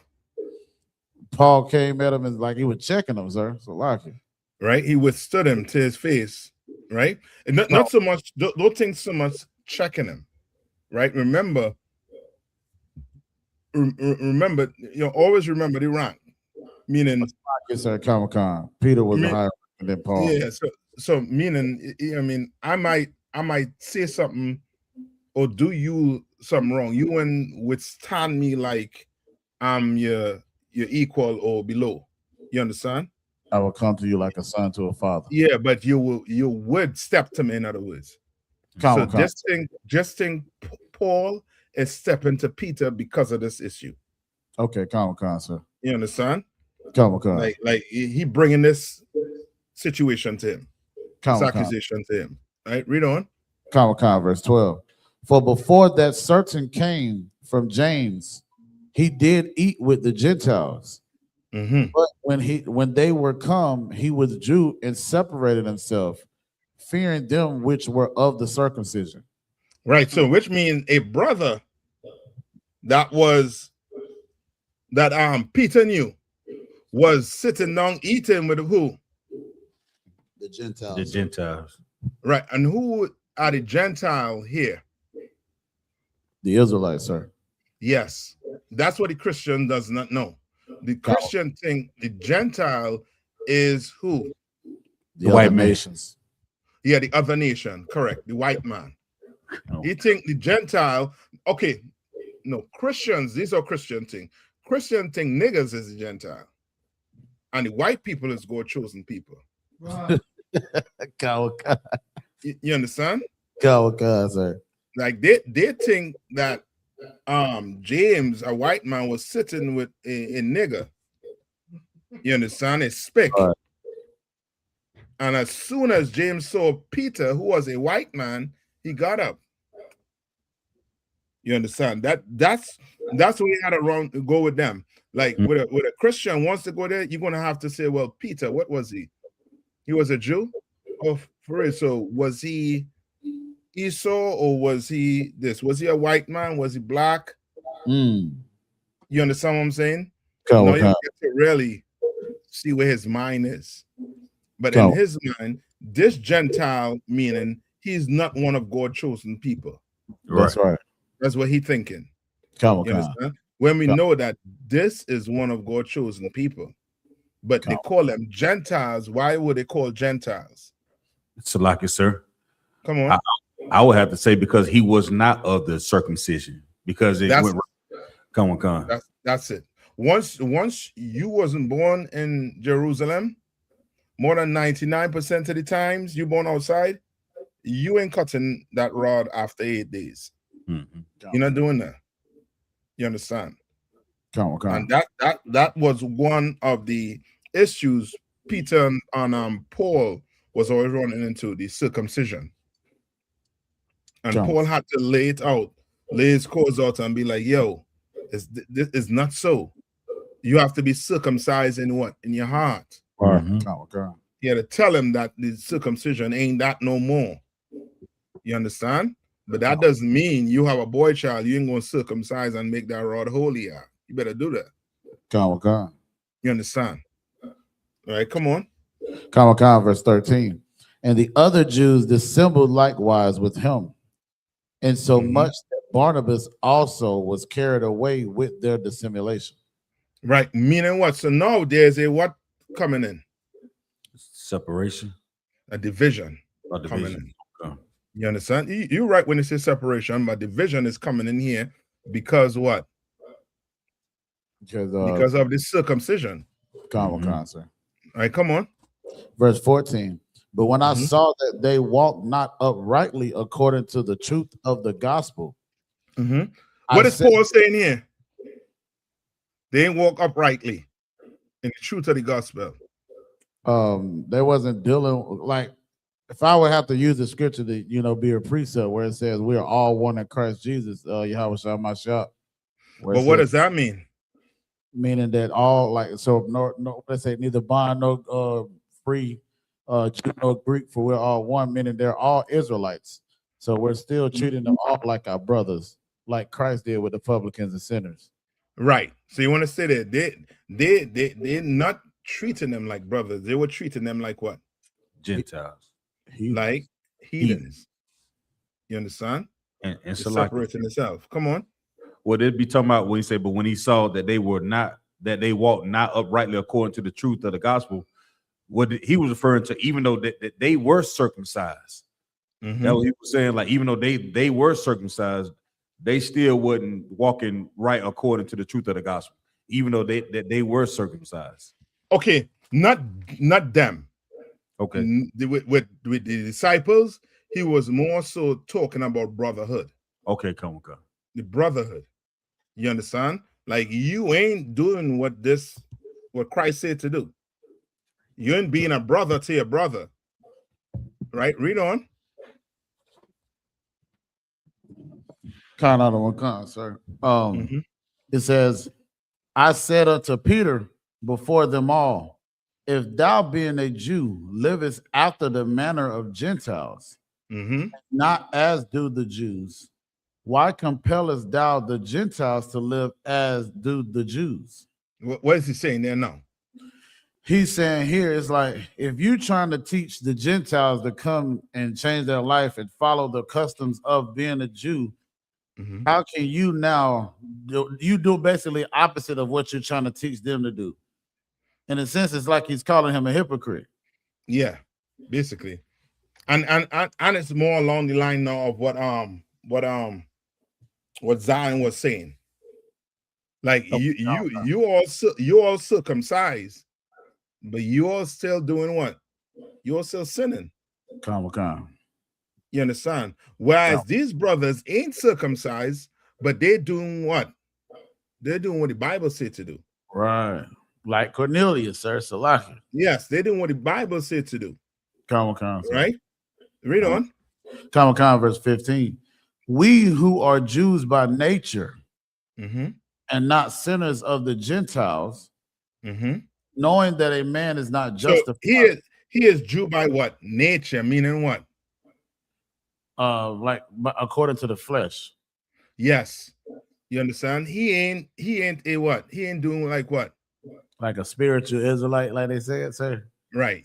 That yeah, I'll take that. But he's not, they're not doing what the heathens do, what the Gentiles do. You understand? They're Jew by nature. You understand? Right, read on. Verse 16. Knowing that a man is not justified by the works of the law, but by the faith of Yahweh Mashiach.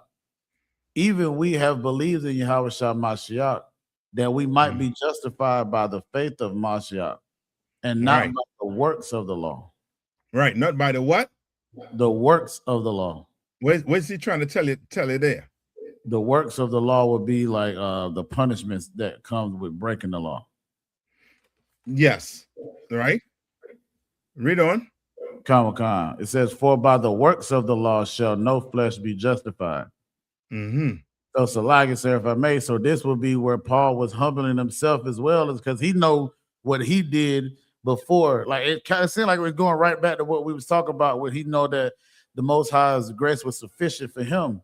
So then it's like, why would I now act like these brothers can't come and serve the Most High when the Most High gave me a chance to do so through Christ? That's it. He's saying like he's one of them. That's why Paul said what? He was a apostle to the Gentiles. You understand? Unto the Gentiles, right? Because he had to show them that, yo, these brothers, even though they wasn't circumcised, even though they wasn't living in Jerusalem, they are what? Jew by what nature? They are brothers. They're not doing what the heathens do, so why you calling them Gentiles? Right. You all in Jerusalem, and you all not doing what even Christ said to do. So he was kind of like, I didn't say checking him, but he was telling Paul, yo, what they're doing in Jerusalem and what we doing in here, we actually doing what's in the Bible. You all are not. That's why Christ said what about the Sadducees and Pharisees? He tell the people position. No, well, not that part, but he told them, don't do what the high priest and them is doing. No, are they not Jews? Are were they not circumcised too because they was living in Jerusalem? Right, sir. You understand? And Paul knew it. Why? Because Paul was the one, as I said, held the coats of the people who stoned Stephen. You understand? Which letting you know that he knew that these brothers here, oh, they're Jews too. You understand? No, all that separation because of the circumcision has to end. You understand? It has to end because Christ, you know what I mean, he had to show him that Christ came and sat down with them.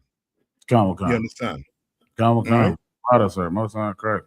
Yes, the Christians and them, you know what I mean, who like to, you know what I mean, go there with it, they for sure don't understand that the Gentiles that's being spoken of here in context, it is Israelites also too. It's God chosen people. You understand? They think that the Jews, like Peter and Peter, John, and James, and the other 12 disciples, they're thinking that they're the only Jews, you know, the people in Jerusalem. Well, no, there were brothers outside of Jerusalem who were brothers too. You understand? They don't even know that the Gentiles in there, what did they call them? Hellenists. Right. which Come on. was what? Israelite who speak what? Greek. Come on, sir. You understand? Like they do not understand the Bible. Remember, the Christians, they are being more so, how to put it, they believe in a doctrine and customs more than they believe in the Bible. You understand? So now the Catholic Church, they say, is built on the Bible. But when you open the Bible, you could see them taking what? Pieces out, which means they created a what? A doctrine that is separate from the Bible. You understand? So now when they read the Bible, they can't put two and two together. Why? Because it's a doctrine. It's dogma. You understand? Like Mary being the mother of God. That is nowhere in the Bible, Mary being the mother of God. It was nowhere emphasized. When you go read the Bible, it's totally opposite. Christ treated his mother like a woman in the world. Right. You understand? He treated her like that. Why? Because he said what? Who is my mother? Who is my father? They that do the will of the Father. You understand? Which lets you know that what? Christ didn't reverence his mother the way the Catholic Church reverencing his mother. Christ didn't pray to his mother. You understand? And Christ never taught his disciples to pray to his mother. But the Christian Church, according to their doctrine, Mary is the mother of God. So, you understand? So, I mean, you're dealing with a Christian act. It's a whole ton of context they do not understand. They're not equipped to come on. I mean, deal with you on that Bible. They're not. Like, no way in that realm. Come on. What you're saying is so heavy. You know, there's a very well-known song by the Beatles where Paul McCartney says, you know, when I find myself in times of trouble, Mother Mary comes to me speaking words of wisdom, let it be. People know them damn words more than they know the scriptures in the Bible. And not at one point in the whole scripture does Christ or any prophet or any apostle say, when you find yourself in times of trouble, Mother Mary will come to you speaking words of wisdom. It doesn't happen one time. And you got a whole Catholic religion based damn near on a Beatles song. Salakia. Yeah. All right. You go with that Common concept, the water. Yeah, first just you gotta ask them Christians who is Paul speaking about? Who was James sitting with? And you're gonna see them say they weren't Israelites, and you're gonna know that. Okay, well, we had a real, we have a learning deficiency here right now. And you gotta, build that up, because the argument is going to, and you have to find a way to stick on it right there. Stick on that right there, because the Christian gonna want to take you and have you jump all over once you start to ask him these questions, because he won't have no answer for it, because they don't teach them things in church. As far as he know, that is not one of God's chosen people. Common concept. You know what I mean? All right. So I want to play a little bit more of that joint.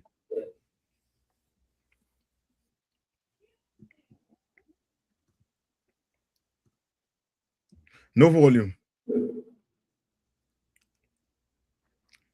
Say one particular politician or another, they're more than happy to do so. Wow.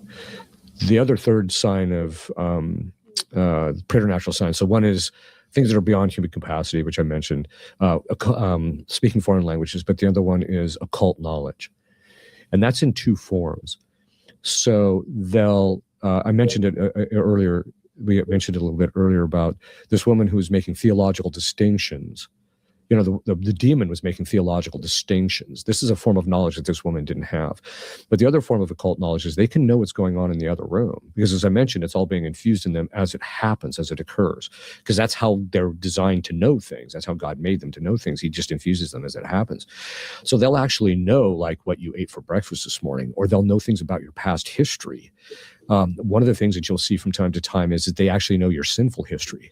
And so if you go into a session, and because we see this from time to time, if one of our assistants so hold on so if I tell this preacher he had problem with boys in the past, well, he I'm gonna be lying.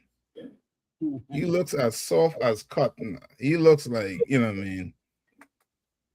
And you hear what he's saying about a demon. So now in your mind, what you thinking? You're not even equipped to deal with demons. Not, because what he is describing is not what the Bible say what a demon is.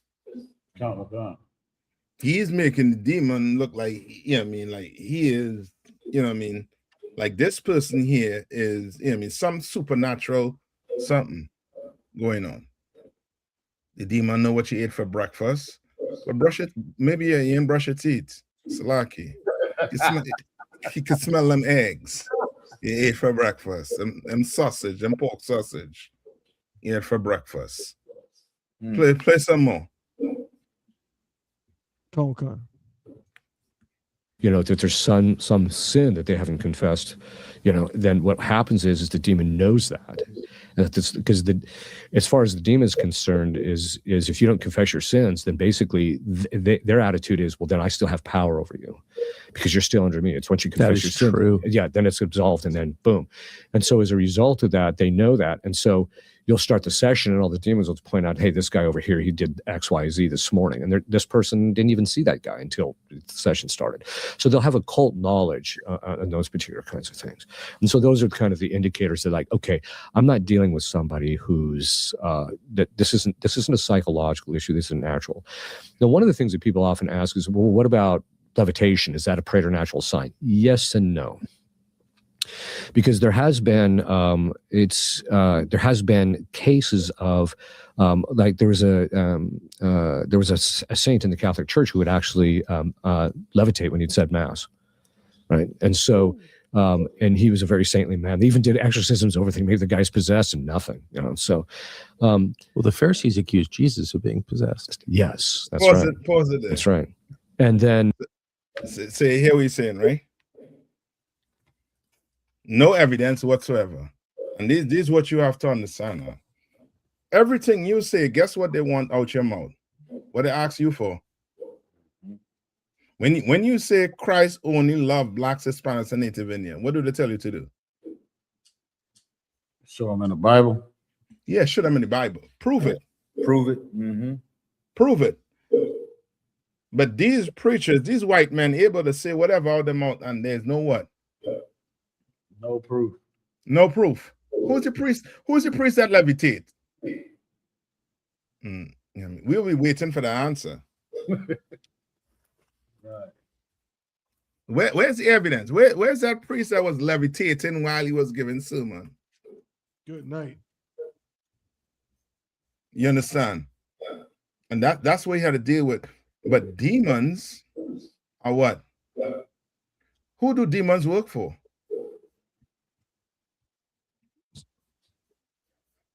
Satan, or Salagi, or Satan. The Most High, sir. Yeah, the Most High. You understand?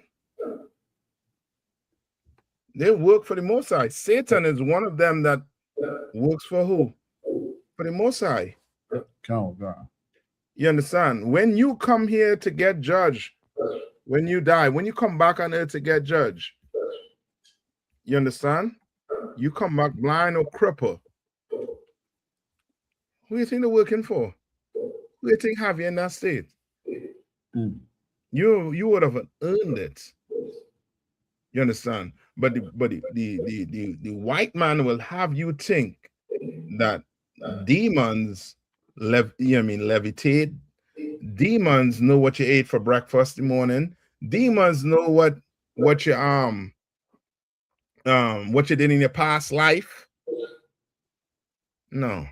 Demons is that brother right there down the street with a cigarette in his mouth, right outside the door. Demons is that sister, you understand, in that house, you understand, thinking, you know what I mean, that America, you know what I mean, is the way of life, telling you have to leave the truth or else I'm leaving you. Okay. That's a demon. You understand? Is that woman levitating in the house? Running up them walls? You understand? No. Slug, You so if I could- understand? Come on. Oh God, what you bringing out is heavy. You brought it out earlier in the class that notice how they describe demons is very specific to their religion.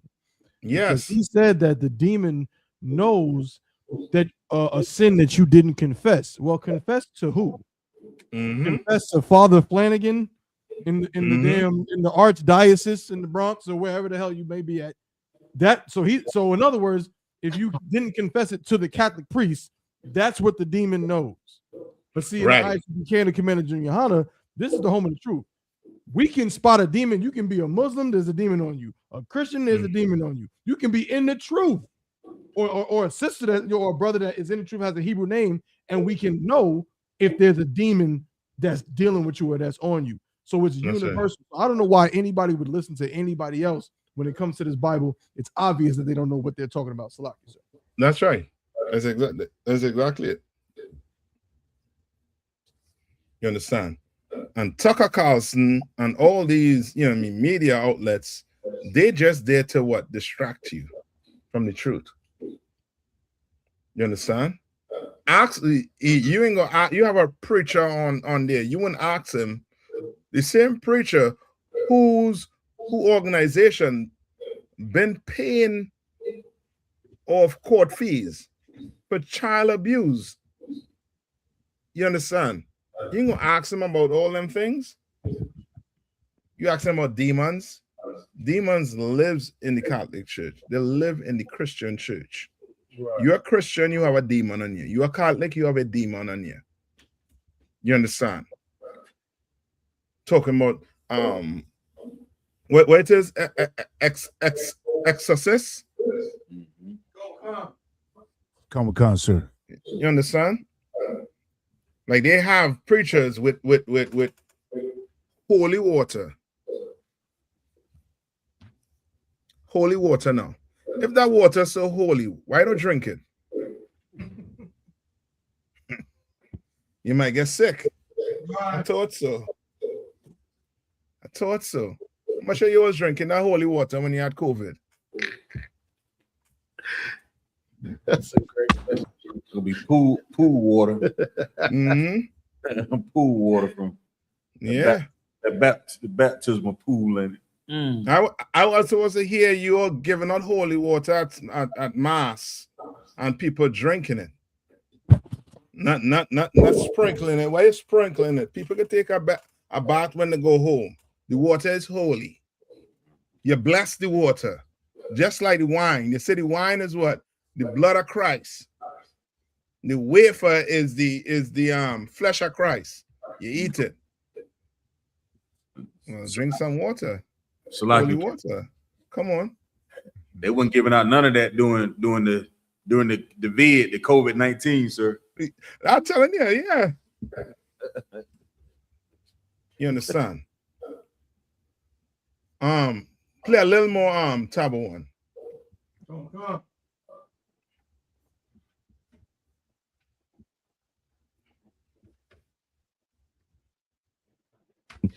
But then you can also have levitation occur in an infested building, which is not too common. So people will be in bed and all of a sudden, boom, they feel themselves getting dragged out or pulled up or lifted up off their bed. And that type of thing. A rat or a cockroach.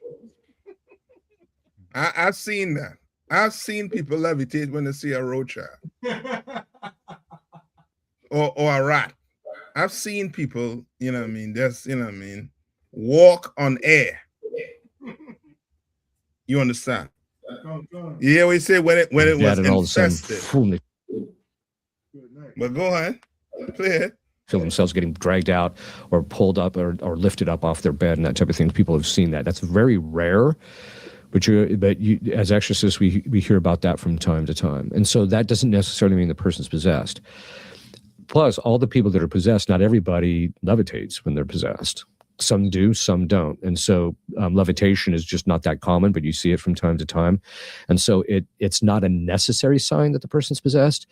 But if you see a bunch of secondary signs, around the person, and you're dealing with them, and then you start praying over them, and then the demon morphs or changes shape and levitates, well, then okay, that's something that's preternatural. You understand? You know what I mean? Put your back on the screen. So, brother. Boy. Come on. He said levitation, it's rare, but it's something you see from time to time. He has never seen anybody levitate ever in his whole entire life. But he's just saying it like it's just, oh yeah, he sees people levitate sometimes. These people are really liars, so it's like you. Yeah, they are. And what it does too, if you pay attention to it, it's to the point where now you can break God's law. That's where it goes to. You can break God's law. You don't have a demon unless you what? Levitate, sir. Unless you levitate, or unless you do what? You're doing something that is unnatural to them.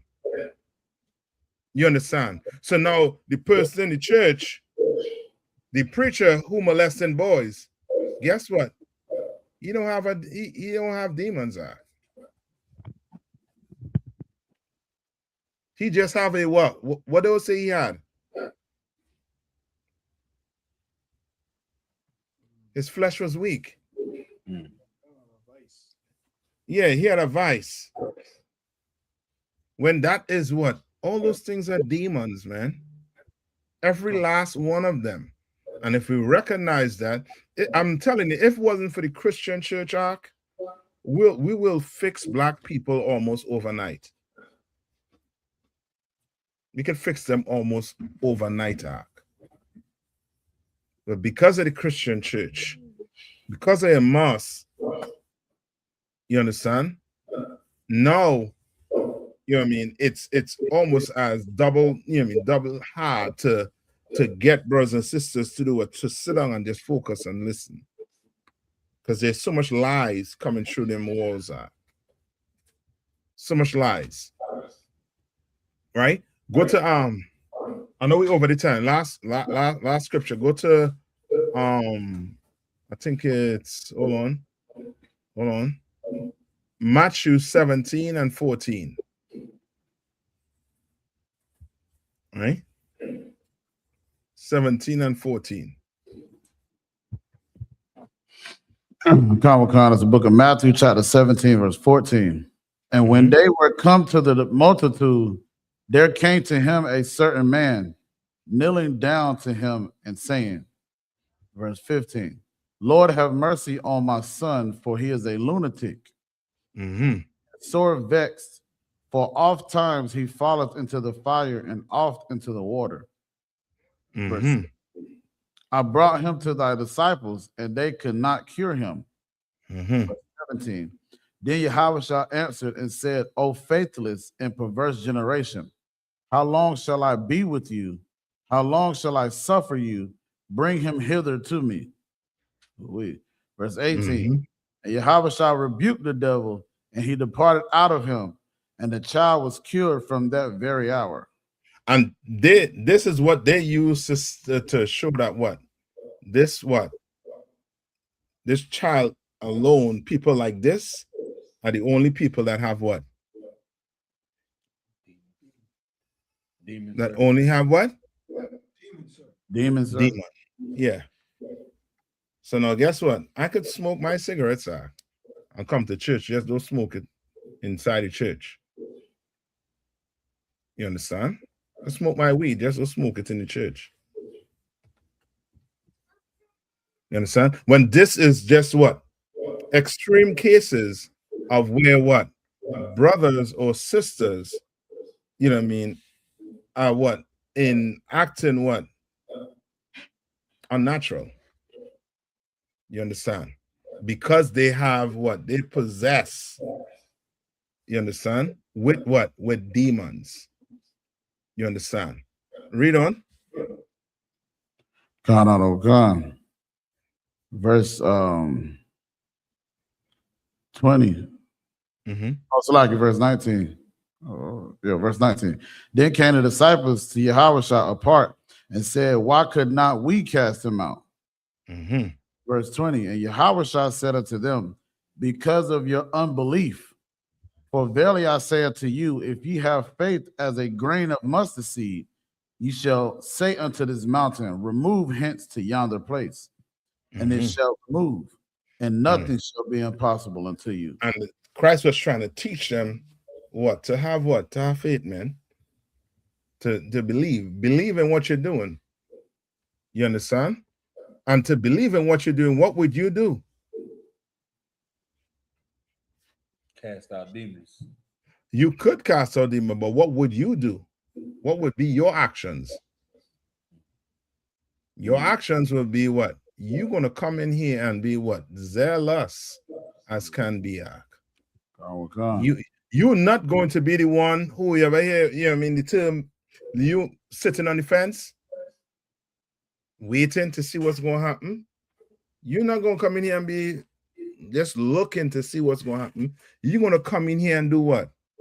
And work to wake your brothers up. Damn right. You understand? You're going to be on them streets. You're going to be looking for ways to try and pull your brothers out the world. You understand what I'm saying? You're going to be doing that work because you have what? Faith. You have faith. You understand? You're not like Christians who claim to have faith and doing what? Nothing, and being a hypocrite. You're not that. You understand? You're on the streets, casting demons out on the streets, to the point where brothers and sisters hear you and say what? I have to come to class. I have to change. I have to live like you brothers. I have to live like you sisters. You understand? You can't come in here and say what? Well, you know, I didn't like how Iraq talked to me, so I had to leave. He wasn't showing me no brotherhood. Nah, Negro. You left because you had a demon on you. Right. And that demon wants you to back in the world. You understand? Just for time's sake. You understand? You remember when the Bible said when you come in and you start doing what this Bible said to do, meaning what? Your house is clean. When you leave back out, the Bible says you get what? 7 more demons. So you come in with 1, you leave with how much? 7 more. Which means you're going to be what? More what? Yeah. And you're going to be more destroyed. That's why some of these brothers, I'm telling you, you're going to see them, some of these sisters, you're going to see them that left the truth, and you wouldn't recognize them. You may not recognize them. And if you do see them, is this. Insane. Yeah. Because now that demon done take them. And sometimes it'll be too late. You know what I mean? You better come in here and, you know what I mean, be on fire. Turn it all the way up. You understand? And don't let, no, now is not the time to take on demons. Right. Now is not the time to take it on. This place is falling. You understand? This place is falling. Don't fall with it. You understand? And with that, who I pass the class over to? With that, I'll pass the class over to one. Oh, we have one more thing we have to do, sir. Is that okay? Yeah. Salaki. I forget, man. You all could have tell me, man. Salaki out of one. Come on. All right.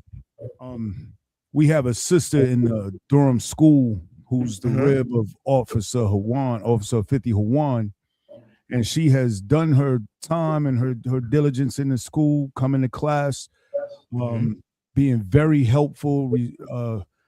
Whatever the school has needed, she has sacrificed her time to actually come out and help and extend services to brothers in the school.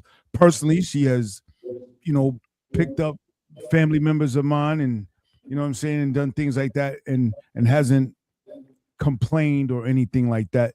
She has pretty much been a joy to have in the school since she's started coming into the class.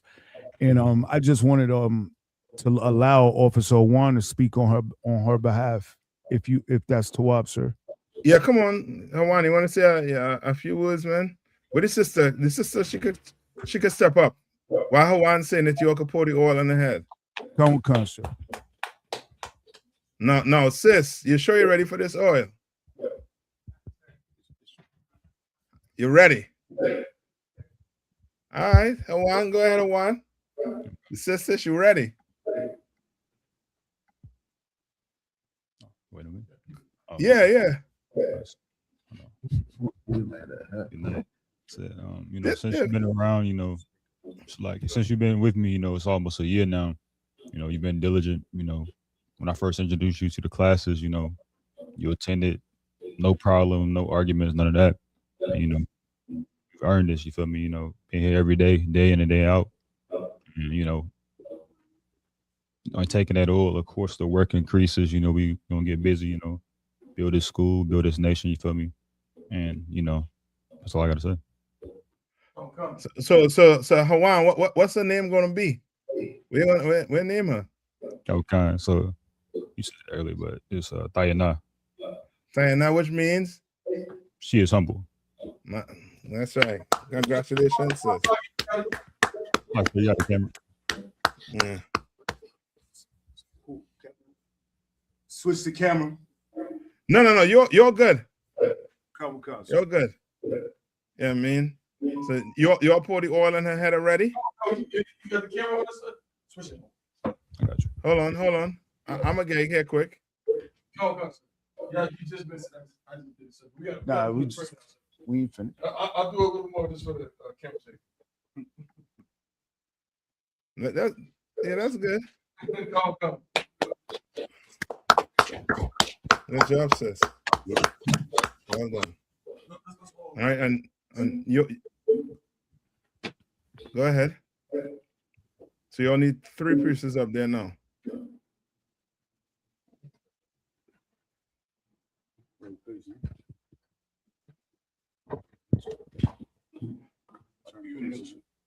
You're getting the podium. Get the podium. Come. Yeah. Yeah. I'll turn the camera. No, the camera is good right there. It's good right there. Come. Perfect.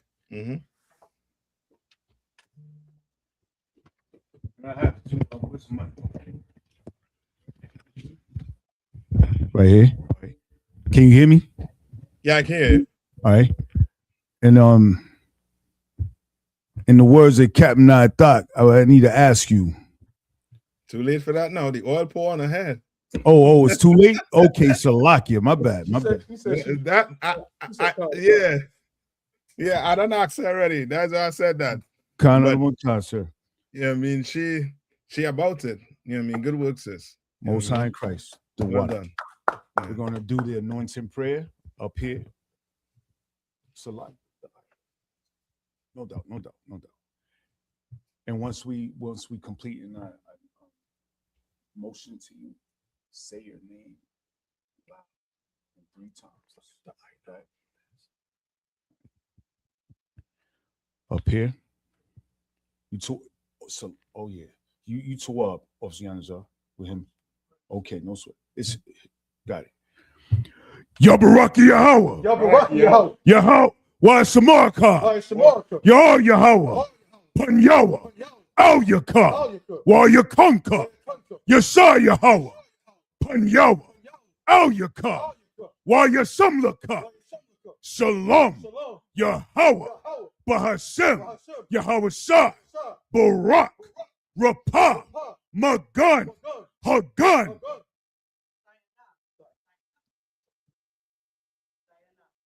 Diana, Diana, Diana, Bahashem Yahweh Shah, the water, Aman.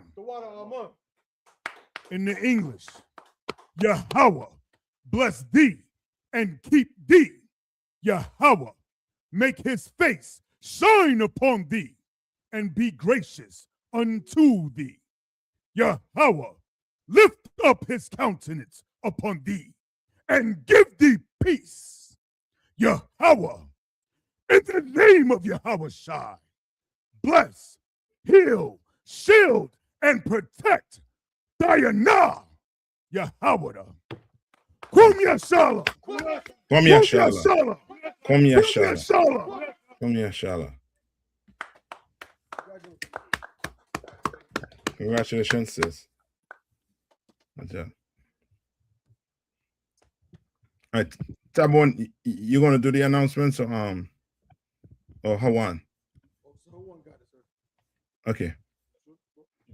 So you can leave the camera right there and he could do it.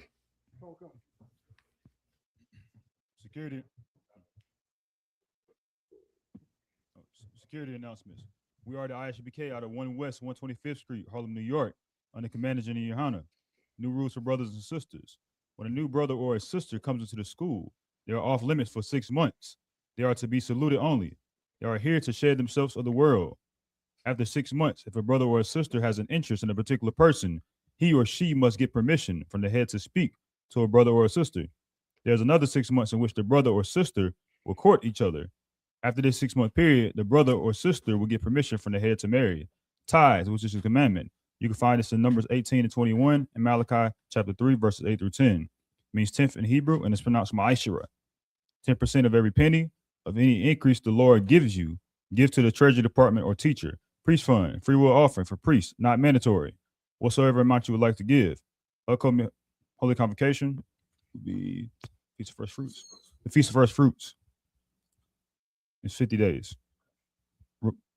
I get my Parthian check on social media such as I.S.U.P.K.com, Facebook, Twitter, YouTube, and so on for I.S.U.P.K events and materials. If a brother wants to be a trooper in the school, then he is to start wearing all black, which includes black boots, shirts, pants, headband, or scarf. And with that, imagine, Sister Shah.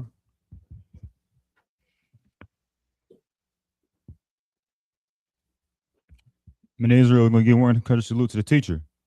Men of Israel, Shabbat, Imagine, Barak, Yahweh Shem Yashab Yahweh Shem Yashab Brakatham. Sorry. Sisters Imagine, Mr. Stan. Men of Israel, we're going to give one courtesy salute to the sisters. Men of Israel, Shabbat, Imagine, Barak, Yahweh Shem Yashab. Class is missed.